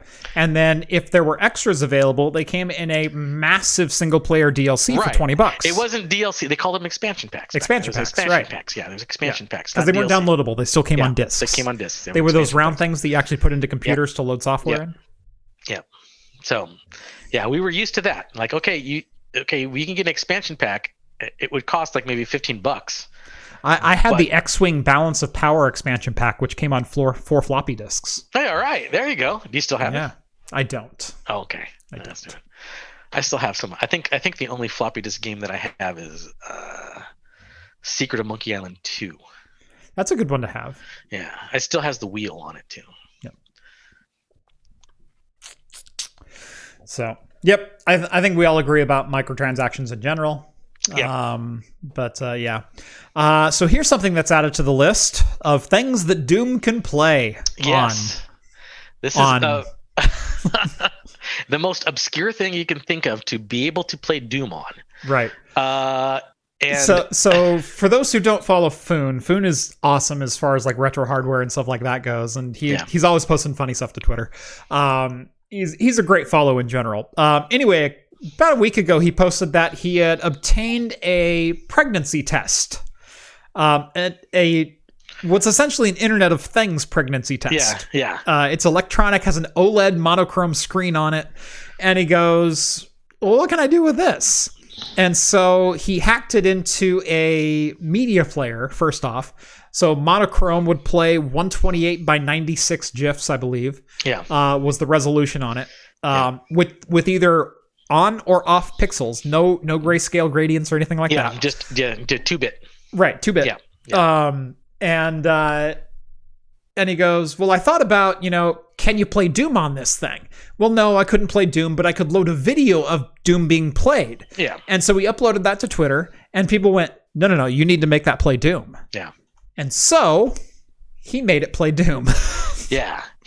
Now, to be fair, he didn't technically use the default hardware then. He had to replace a lot of stuff to make it work. But the fact that he did get it to work on the small form factor of a pregnancy test is still pretty cool. Right.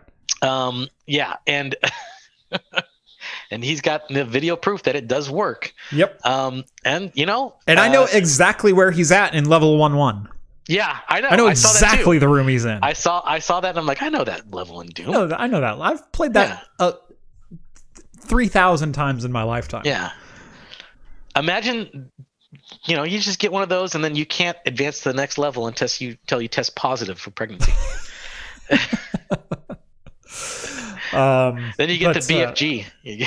Yeah. No, he had done a bunch of funny things. He rickrolled it with a positive test. Oh yeah. Yeah, he had done a whole bunch of things, but someone went, well, you need to make it play Doom. So Doom now runs on a pregnancy test. That's one more computer that can be checked off that list. Right. I that's probably the most obscure. I can't think of anything else that's more obscure than running Doom on a pregnancy test. Right. There's a lot. Didn't they get Doom to run like on a fridge or something like that too? I think. Oh, I'm sure. I see it on a lot of things. So Doom was the original Can It Play Crysis. It was Can It Run Doom? Yeah. And so if you got Doom to run on an obscure piece of hardware, it was newsworthy. And today it's still newsworthy if you can get the original Doom to boot up on some obscure piece of hardware. Yeah. And so things like this, running on a pregnancy test. Now, it's not the original screen. Hardware, so it's running in a pregnancy test, but it is kind of homebrew hardware. So I'm still going to count it, though. I'm going to count this one. It's close. It's close. But people have installed Doom on like Xerox copy machines when they've assembled it for the weird architecture that those are. Yeah. They have it running on microcontrollers. They have it running on a whole bunch of different things. And so that was the original, can it run Doom? Can it play Crysis? Well, Crysis also has a remastered version coming out. And Crysis now has a graphics mode called Can It Run Crysis? Yeah, and that's the epic mode. The ultra mode for Crysis is Can It Run Crysis? Yeah, there's normal, high, ultra, and Can It Run this? Yeah. So the meme has come full circle. Yes. And it's come all the way back to Crysis, to its meta. It's meta within itself. And I hope, because Crysis 2 and 3 certainly did not live up to the meme. No. Of what it means to press hardware to its absolute limit. Crysis definitely did. I want this mode to take an RTX 3090 to its knees. Well, I want this mode at 4K to run at like 12 FPS. That's what I want. Because I want it to be something in the future that we go, we finally hit 4K 60 on Crysis. That was the thing that Crysis, when it first came out, they were super forward thinking in their engine because they wanted it to be something that could be used for benchmarks for the future. Right. So it would perform horribly with hardware now, but and it wasn't because it was horribly optimized. It was just because that they pushed so much. It demanded that much of the hardware. And so that as hardware progressed, then it should, and that's where the meme came from. Can it run Crysis? And it's still like a beautiful engine now. Yes. And it's great. Now, I don't know what they're doing specifically with the remastered version. The interface still looks the same. A lot of the geometry still looks the same, but it does look quite awesome, actually. I think they're going to probably be implementing ray tracing. I think there was something else I saw earlier this week about the Crysis coming out on the Xbox One X, doing software ray tracing on it. Interesting. Yeah, they had some kind of weird voxel style ray tracing technology on there where they would get some really nice reflections and shadows working on Crysis. And it was not because of the it wasn't because of the hardware in there, it was the software that they used. And it was just efficient enough to be able to run on the console. And it was something that they had used when they had did the Nintendo Switch version of Crysis, and they just took that and just migrated it up to the Xbox. And I don't know if it's coming out for the PlayStation 2, but it was pretty interesting. So Crysis is expanding, just like Doom is expanding into pregnancy tests. Someday, when my son is old enough to worry about getting his girlfriend pregnant, his pregnancy test will be running Crysis on it, as opposed to mine running Doom. Back in my day, we had to play Doom on our pregnancy test. We had to play in Doom monochrome. Yeah. Now you got full color 4K on your pregnancy tests.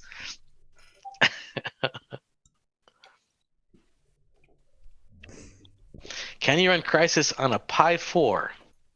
No, I don't think so, because it's still ARM at that point, right? Yes, Pi 4 is still ARM. Yeah. Can you run it on AMD embedded? That might be a fun video on a Vega 3. You try that, yeah. On what is that? The AMD A1000 or something like that with the Vega 3 on board? Yeah. That might be something. 10 watts of power? Yeah. You'd have to just crank it down What's as low the as you can lowest go. wattage system you could run Crysis on? There's a video. I do like, there's another YouTuber, that guy who does the low level gaming or whatever. It's he modifies the game to Low Spec Gamer. Low Spec Gamer, that's him. Yeah. I just like the lowest you can go. Like he just modifies everything to be like skeletal, no texture, just wireframe type stuff. That's pretty interesting. It's kind of funny. Yep. No, I love his videos. They're always a lot of fun. They're stripping all the textures out of Skyrim. So yeah, it becomes creepy at that point. I mean, like, not that there's a lot of creepy things about Skyrim, but when you have like these non-textures, Muppet-looking meshes running around. It's kind of creepy. Yep. Can it run Chrome? No, not too much can run Chrome. Minimum of 16 gigs of RAM just to run Chrome. Yep. Yeah, so that's it for the news. That's pretty much it for the news. There was nothing going on. So we still have about, 20 minutes to just BS around and maybe finish this beer and open my last one. See if I can chug 16 ounces of IPA in about 20 minutes. Yep. This just in, additional areas of Lincoln City now under level 3 evacuation orders. Wow. So, probably south. Yeah. Well, it was basically the southern and northern points of Lincoln City that were included. So right at the Highway 101 18 junction was included, and everything north of Lincoln City in that. And then south of, what is that road? So you go south past the outlet mall about a mile out of town and whatnot, and then that was the other line. So basically the heart of Lincoln City was still under level 2. But I guess now they're expanding that into Lincoln City proper. Man, this fire map that I was on it's like, I don't know what happened to it. I think it crashed. Yeah. It's not working. I got to find another fire map. Yep. That's too bad. I probably, my wife could be knocking on my door, says, "Hey, we got to go." No, I don't. Right. I don't think we're at that yet. Yep. But yeah, scary times. A lot of scary times. Definitely. But I'm drinking, so now I don't care. I care less. How's that? I care less, yeah. I don't think, okay, like we were talking about before the show, we both live behind a river barrier. Your river is a little bit wider than my river barrier. A little bit. But we still are behind a river barrier, so we have a little bit of more kind of relaxation, I guess, to say. And not only that, you live kind of like in the middle of a more major metropolitan area, so yes, you probably have to worry. I'm on the very edge of that metropolitan area. I am on the edge of my a quarter mile that way is nothing. I am right at the edge of my town too. In fact, my backyard is just a big giant grass field, and if that lights up, that's not going to be good for me. Yep. I have an in-ground sprinkler system that I will be turning on and letting run for as long as I can if I have to leave. Yep. But that's my neighbors put sprinklers up on their roofs today, and I think I'm going to take that cue tomorrow as well. I thought about doing that. The back side of my house is way too tall for that. I can't. Yeah. I don't have anything that'll get up there. The front side of my house, I probably can do that. Yeah. All right. So Skull declared this a Q&A session, so here we go. Okay. Hope we stay safe. Thank you, Francis. I appreciate it. 2020 needs to be canceled at this point. I fully agree. Yeah, man, it's been rough. Bird, do you own any Intel Nooks? I think it is great to play around with. Absolutely, I have a couple of Nooks. I think you have a Nook. Yeah. I have 2 at the moment, I want to say. I think I have an original i3, the 3203 or whatever Nook. It's the i3 Ivy Bridge mobile. And that thing runs great. It's 2 cores, 4 threads, takes 8 gigs of memory. Only has mSATA for a storage interface, so that's kind of a limiting factor on it these days because mSATA didn't keep up with the price trends and heading down. Everything's M.2 anymore, and it doesn't have an M.2 slot or a standard SATA slot, so I can't just like drop a 2.5-inch drive into it. So I have one of those. It runs great. I've also got I want to say a Haswell. I want to say an i5 5th gen Nook. And that one's still dual core. It's still 2 core, 4 thread. But very fun little systems. Very fun to see what you can do on low end hardware. They were beyond netbooks. They were built with basically low voltage, low wattage laptop parts. So they only draw like 20, 30 watts at peak. And they're a lot of fun. Let's see. There's Box 86 to run x86 hardware or x86 software on ARM. I'm aware of Box 86. The problem is when you're cross-compiling like that, Crysis is something that demanded the most out of a 2008 system that was drawing 1,000 watts from the wall. And I'm sorry, the Raspberry Pi 4 is not going to do that. It's not going to do that. So I mean, maybe if they release the source code for it, and not only that, but it relied on DirectX, which is a closed API. And I know there's DKVX, and I know that the Raspberry Pi now has a Vulkan driver. But I think there's some translators for DirectX for. Yeah, there's DXVK, which translates to Vulkan. Yeah, for Vulkan, yeah. Yeah, and the Raspberry Pi 4 does have the Vulkan API. And so in theory you could do that, but man, there's still a lot of work to do to get Crysis to run on the Pi. That's a lot of levels to get through. Yeah, exactly. Yeah.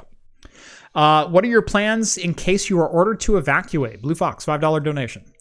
For us, we'd actually probably drive north. We have both friends up in Washington, and we have family over in the eastern side of the state, which for once is not on fire.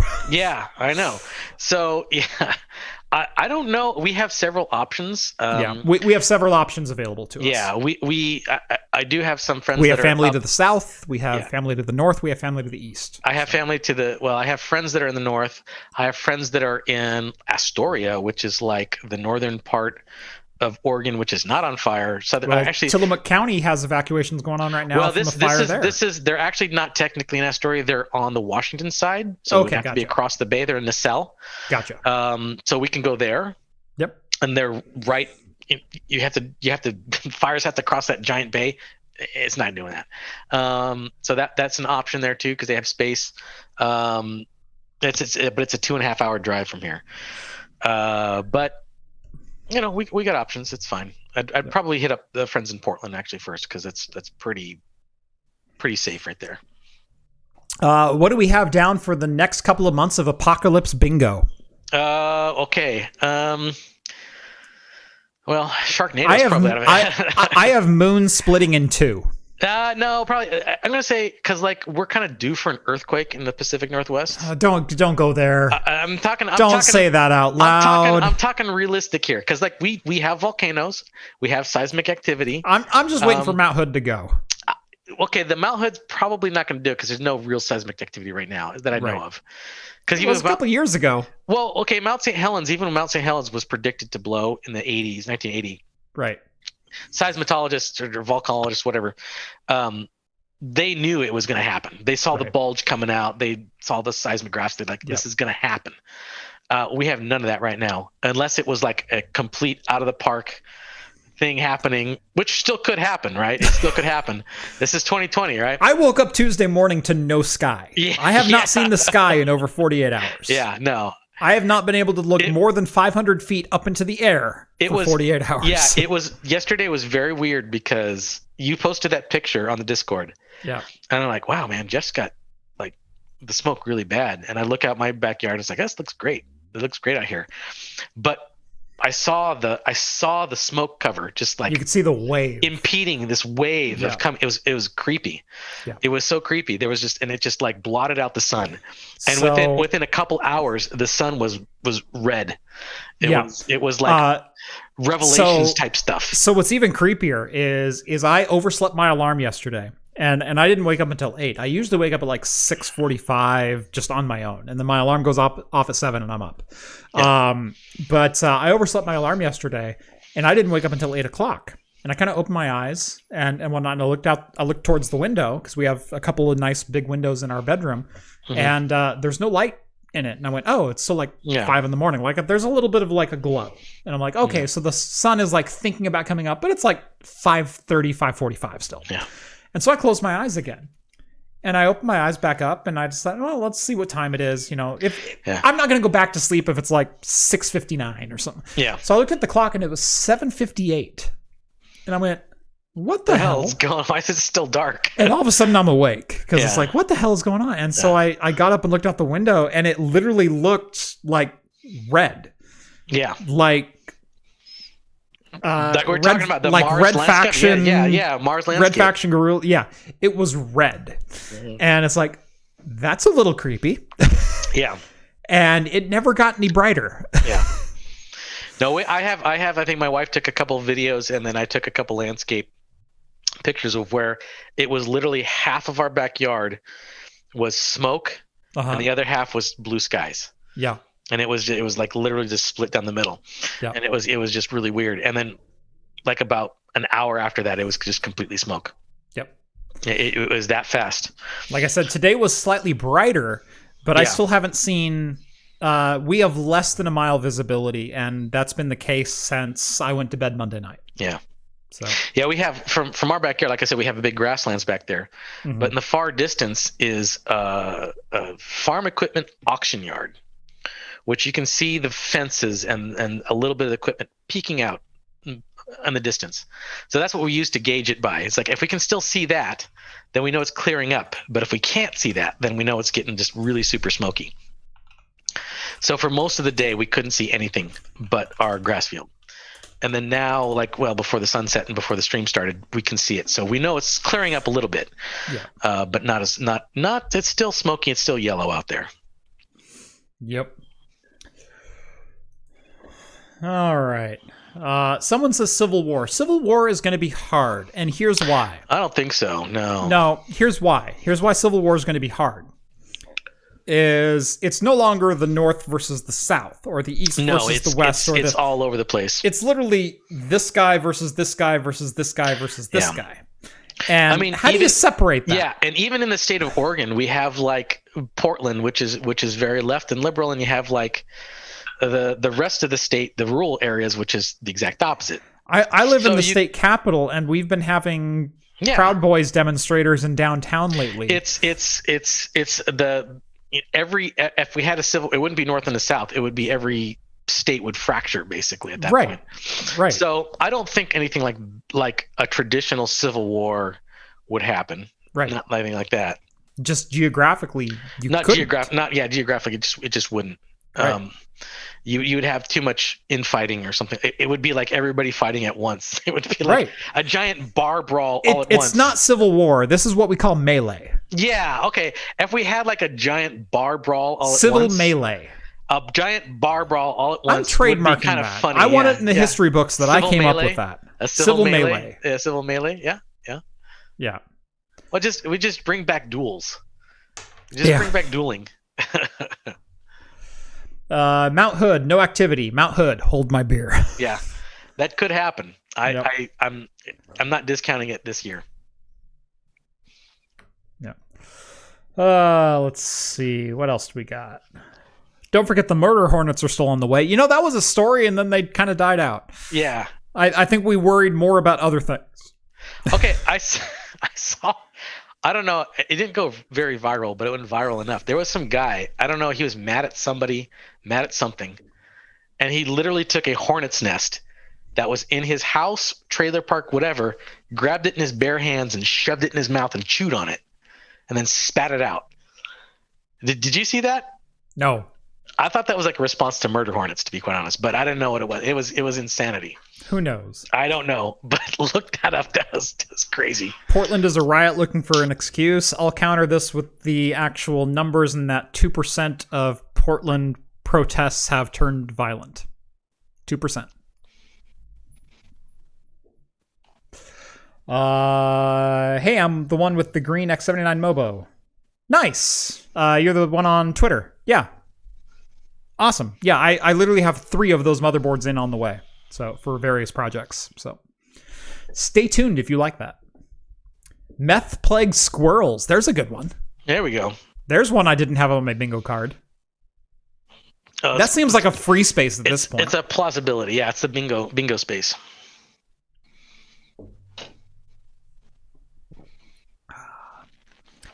Dunkel, thank you for the stream. Thank you very much for watching. Yeah. Appreciate it. Can you install DirectX on Windows 10 ARM Edition?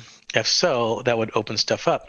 You still don't have an ARM executable, which is what Crysis needs. Which Crysis needs, yeah. And there's dependencies within that Crysis wouldn't have access to. Like I was saying before, you could, they release the source code, and then you can recompile it in Windows 10 for ARM, right? Which might work. at that point. But chances are no. Chances are no. I think there's probably going to be a lot more. Different graphics architectures, Yeah. different dependencies, different. Yeah. I'm just going to go out on a limb and say no. Yeah, even then, I don't think the Pi has enough power. Yeah. I mean, even if somebody came up with some kind of like... You're talking about a X80s 500 megahertz graphics core that at the time, the GTX 680 with a 900 megahertz graphics core struggled to run. With far fewer shader cores, far fewer texture mapping, far less memory. Let's just go there. You don't have 4 gigabytes of video memory on a Raspberry Pi. Yeah. I'm just going to say no. It's not possible. Even if I had Source, it's not possible. I think if you had Source and then was able it's to... plausible if you had It's Source. plausible. I still think you would have an uphill struggle to do that. Because you'd have to... I mean, because like just talking about... I don't know even how complex the meshes are for the 3D objects. You may even have to remodel some of them just to make them fit in memory. Yep. What's the best CPU for cheap on the X79 Mobo? That really depends. Are you looking at gaming or productivity? For gaming, the cheapest one you can get is the E5-1603. Excuse me. We went over that in the... Hold on. The E5-1603. It's a 4-core, 8-thread chip. It'll get you about 3 to 3.2 gigahertz. Nope, still not done. I was gonna say the great sneezing fit of 2020. Yeah. This is it. This is the allergy attack of 2020. You're not gonna recover. This is it. You can't come back. It has been prophesied. It has been prophesied. A Nostradamus. Okay, everybody cool? Nostradamus cool? predicted this. Technical difficulties. Dun, dun, dun, dun, dun, dun. That one was on my bingo card, Reverend Arrow said. For gaming, the cheapest one you can get is probably about $12 or $13. It's the E5-1603. It's a 4-core, 8-thread, and I think it's about 3.2 gigahertz. And that's a pretty good performing chip. If you're wanting productivity, something like an 8-core, 16-thread, probably the E5-2650 is a good bet. You can get those for about $20 to $25 a piece. Those are 2.0 gigahertz with a 2.5 boost, but as I said, 8-core, 16-thread. If you're gaming at 1440p, there's really no difference between the two, and I would actually opt to go with the 8-core versus the 4-core. So if you're gaming at 1080p, go for single-thread performance. Get a 1603 or a 1620. Those are certainly doable for less than $20. If you have a 1440p monitor, I would go for probably the 2650. 2667 still a great choice. 2.9 gigahertz 6-core. And then you can also look at some V2 chips. The 1650 V2 is a great option. That gets you Ivy Bridge at 3.5 for between $20 and $40. So, what about for X99 gaming? That one I'm a little less familiar with the X99 lineup with the V3 chips. I would say still the 1620, 1650 V3s. I know the 1650 V3, which is a 6-core 12-thread. It's, I think, 3.33 gigahertz. Don't quote me. That one's available for in the $60 to $80 range. If you just want 4 cores, 8 threads, you can get the 1620 V3. That's a solid value for well less than $50. If you have an X99 and you do the turbo unlock, there's a number of different things you can get that do have very high boost clocks. So let me see here. Look at the ARC page real quick just to refresh my memory. Max boost frequency, the 1630 will do a 3.8 all-core boost. The 2637, which is a 4-core, will do a 3.7. 2643, that's probably going to be your cheapest bet. That's a 4-core 8-thread with a 3.7 gigahertz all-core turbo. So there you go. The genetically engineered mosquitoes that were released in Florida completely F's up the entire biosphere. possible. Yeah, possible. I mean, those are the all of a ones sudden we find the one good thing that mosquitoes did now that they're gone. Yeah. Is that they eradicated some other beast that's even worse. Yeah, maybe we did. It actually they were keeping the super hornets at bay. They were keeping Cthulhu at bay is what it was. It's like Cthulhu. Yeah. Cthulhu was scared of mosquitoes. No, I guarantee that the mosquitoes were feasting on super hornets, and that's why we haven't seen them to this point. Yeah, that's probably why. Yeah. Cat girl. Yeah, okay, not cat girls. The X99 F8 Mobo can do the V4 Xeons. It can do the V4 Xeons. Unfortunately, the V4s are still obscenely expensive. The V3s have started to drop in price recently, though. So. Yep, and someone already beat me to it. X99 will do V4, but the V4 Xeons still command some money for the faster and higher core variants. Exactly. Yeah. Florida Man runs out of meth and Natty Light. That's just Tuesday. Yeah, that's pretty much every other day in Florida. Mm-hmm.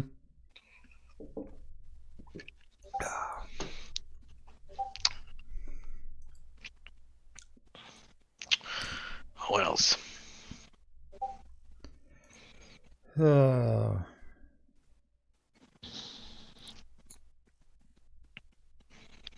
we hit 10 o'clock. We made it We made it with the smallest amount of news. Right? Yeah. I mean, we hit the bare minimum. So what's funny is I'm looking, well, not funny, but I'm looking at a fire map right now. They don't even have, oh, there's the Lincoln City fire. It finally popped up. No, I've noticed that all the Oregon fire maps are woefully unprepared for the amount of bandwidth that's hitting them.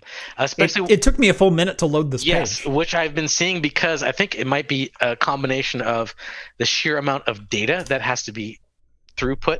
Right. And the sheer amount of people they're trying to update it every 30 minutes based on satellite data, which is AI crunched based. Yes. So they're looking at the smoke patterns being generated via satellites, and then they're determining where the fires are at within that. Yeah. But for those curious, here's what the West Coast looks like right now. So you can see all the fires that are burning basically from Colorado and Wyoming back our way. Yeah. But if we zoom in here, it kind of brings it all into a little bit better picture. So this is the Portland and Vancouver metro area, which is home to, I want to say, like 1.4 million people. Yeah. And then this is the size of the fire. Yeah. And then the other fire just south of it, which are now like threatening to become one big fire and still continue west. Yeah. So go zoom into that very tip of that red point right there. Yeah. So that's the town that I live in right there. Yeah. And so here's where Steve lives, and this is where the evacuation order is at right now. It's 5 miles outside his town. Yeah, it's really close by. And then I live down in Salem, and again, not going to say where, but you can see it's starting to encroach on like Salem city limits. I mean, we're within 2 miles of Salem here. Yeah, that is not a wide gap. So. But, and then I found out today that my childhood home is in the evacuation area for Springfield. Yeah. It's way over here in this yellow trending red area. So that's where I used to live. Yeah. It's on fire. So, utilities have not, as far as I know. Yeah, it's called Woodburn. Yes, exactly. It's called Woodburn. Yeah. Ironic, right? Yeah. No, our utilities have not been affected so far. Power has been up. Internet's been up. Cell service has been up this whole time. I will say I do have some family south of Eugene that have lost power and cell service both, and they are nowhere near wildfire areas, but they are down. So, the real Phobos have been in Woodburn. I've been to the drag strip. So John Hops and Brews, he has a farm. It's my grandparents' old farm. It's just not too far down from the drag strips. It's about a mile from the drag strip. Yeah, it's not too far. Yeah, so I have some family that lives a good deal south from Eugene, and they have lost cell and power both. That's bad. I have some family living right here on the tip of this red right here. And they were rather worried last night, and I was going to check in with them again tonight and see how everything's going. Yeah. It doesn't look like the fire spread towards the metro areas very much today. No. The lines are pretty much where they were last night, but unfortunately they've spread significantly north and south. Yes. Not more north, which, where I live and where Jeff lives, we're kind of like on top of each other, basically. Right. And the fire has gone parallel to where we are. So Canby and Wilsonville are now in level 2. Yes, which is Wilsonville was kind of surprising. Canby was kind of surprising too. All of Oregon City, all of West Lynn, part of Lake Oswego. I got a lot of family in Oregon City. Yeah. I know a lot of people up there. Yeah. So the Oregon fires are a real thing. I usually don't ask for stuff like this, but if you guys want to send some money, don't send it to me. Send it over to the Red Cross. They're the ones doing a lot of good right now. They've set up 3 different evacuation centers at the fairgrounds around the state. They're providing food, water, supplies, pet food, etc. for families who are losing everything right now. We've had several rural towns in Oregon that are completely obliterated. They're gone. They no longer exist. Yeah. They have been completely burned down. A lot of they were small, maybe forestry towns or something like that, but they're gone. I mean, people's whole livelihoods are just destroyed. Yep. So it is a real thing. It's I don't want to say close enough to affect us at this point, but it's still it's close. Yeah. And we do know people affected by it. So if you guys would, the last thought that I want to leave you with is consider donating to the Red Cross, as they're the ones who really need the money right now, and they're the ones putting their best foot forward and getting people the supplies that they need right now. There are 3 different Red Cross locations in Oregon that are set up. There's one at the Eugene Fairgrounds, there's one in the Salem State Fairgrounds, and there's another one in the Deschutes Fairgrounds. If you need help, go to one of those locations. If you've been displaced, go to one of those locations. If you've been displaced and you're listening to me, what are you doing? I don't know. But, maybe they're bored. I don't know. Yeah, maybe you're bored and you're just driving up the highway. You get displaced, you're going to be bored. But no. If you guys could do me a favor, if you wanted to drop a super chat here late in the show, go drop it on the Red Cross. And in fact, I think I'm going to donate any super chat that was given today to myself. I'm going to donate that over to the Red Cross right after we get off the stream. So thank you if you donated. I'm going to go through that list and I will make that donation. So, all right, kind of a somber note to end on, but unfortunately, that's the world we live in today. Yeah, I know. Right now, oh my God, I know it's kind of weird because it was all of the sudden thing because. It was Monday night. We had Labor Day, and they just had predicted that we're going to have high winds. Fine, no big deal. And I remember that night because I went outside and it was like, man, it's kind of smoky and kind of like weird that we have these high winds and it smells like there's fire going on. And you wake up the next day and it's like just kind of the whole apocalypse kind of broke out in Oregon just all of a sudden overnight. Yep.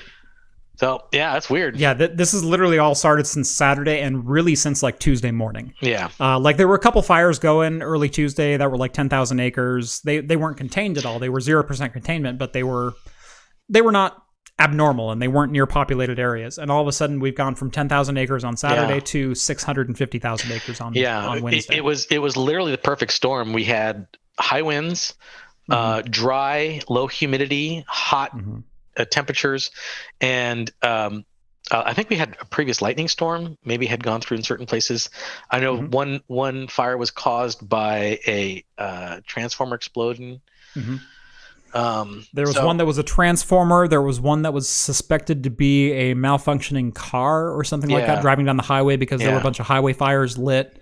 And there was at least one that was a suspected case of arson. There was, there's been a number of things. There's been a number of things, yeah. And we've had a red flag warning here since Monday night, which is the conditions are perfect for fires to break out anywhere, anytime. And they did. Nothing as quirky as a gender reveal party like they had in California, which was, I think, the spark of many memes. But yeah, I mean, there's a lot of things that just I saw anecdotal people talking about small fires just being lit off by people who like just errantly flick their cigarettes. Right. So this is fire season. Be careful, people. You know those Smokey the Bear commercials when you were a kid? I know. They're still relevant. Well, yeah, they never lied. Come on. Stop lighting crap on fire, please. Right, I know. Good Lord. And this is wildfires are not an unusual thing for Oregon. Oregon and California experience annual wildfires. It's never been this bad. It's never been this bad ever. Never. And Questionable Pants, $20. Thank you very much. Thank you. I appreciate that. Yeah. So, yeah.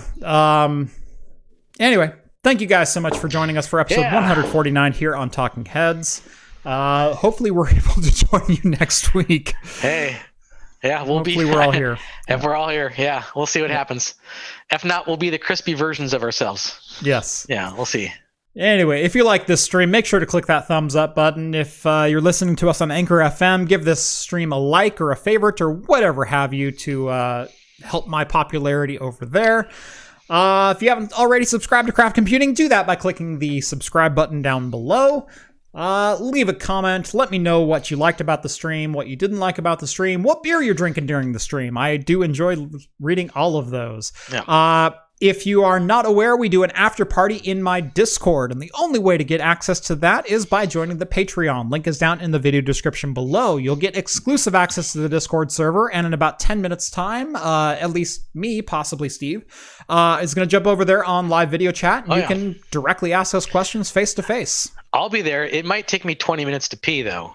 I got a good one building up here. I have a huge bladder reservoir. Yeah. I had surgery to give me at least half a gallon bladder. So, That's because you go to a lot of beer fests. That's why I had the surgery. What do you think? I need to keep going, man. Yeah. I'm looking for my third expansion myself. Yeah, okay. Is that technically DLC? Or is that an expansion pack? No, like women get the breast implants. Men get the bladder implants. Bladder implants, yeah. Bladder implants, so they can get more beer in there. Yeah.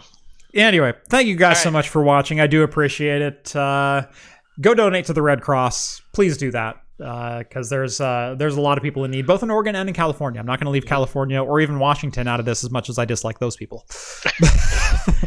But seriously, give to the Red Cross. They're doing a lot of good work here in our state. So anyway, thank you guys so much for watching. And as always, we will see you next week. Yeah. See you later. Later.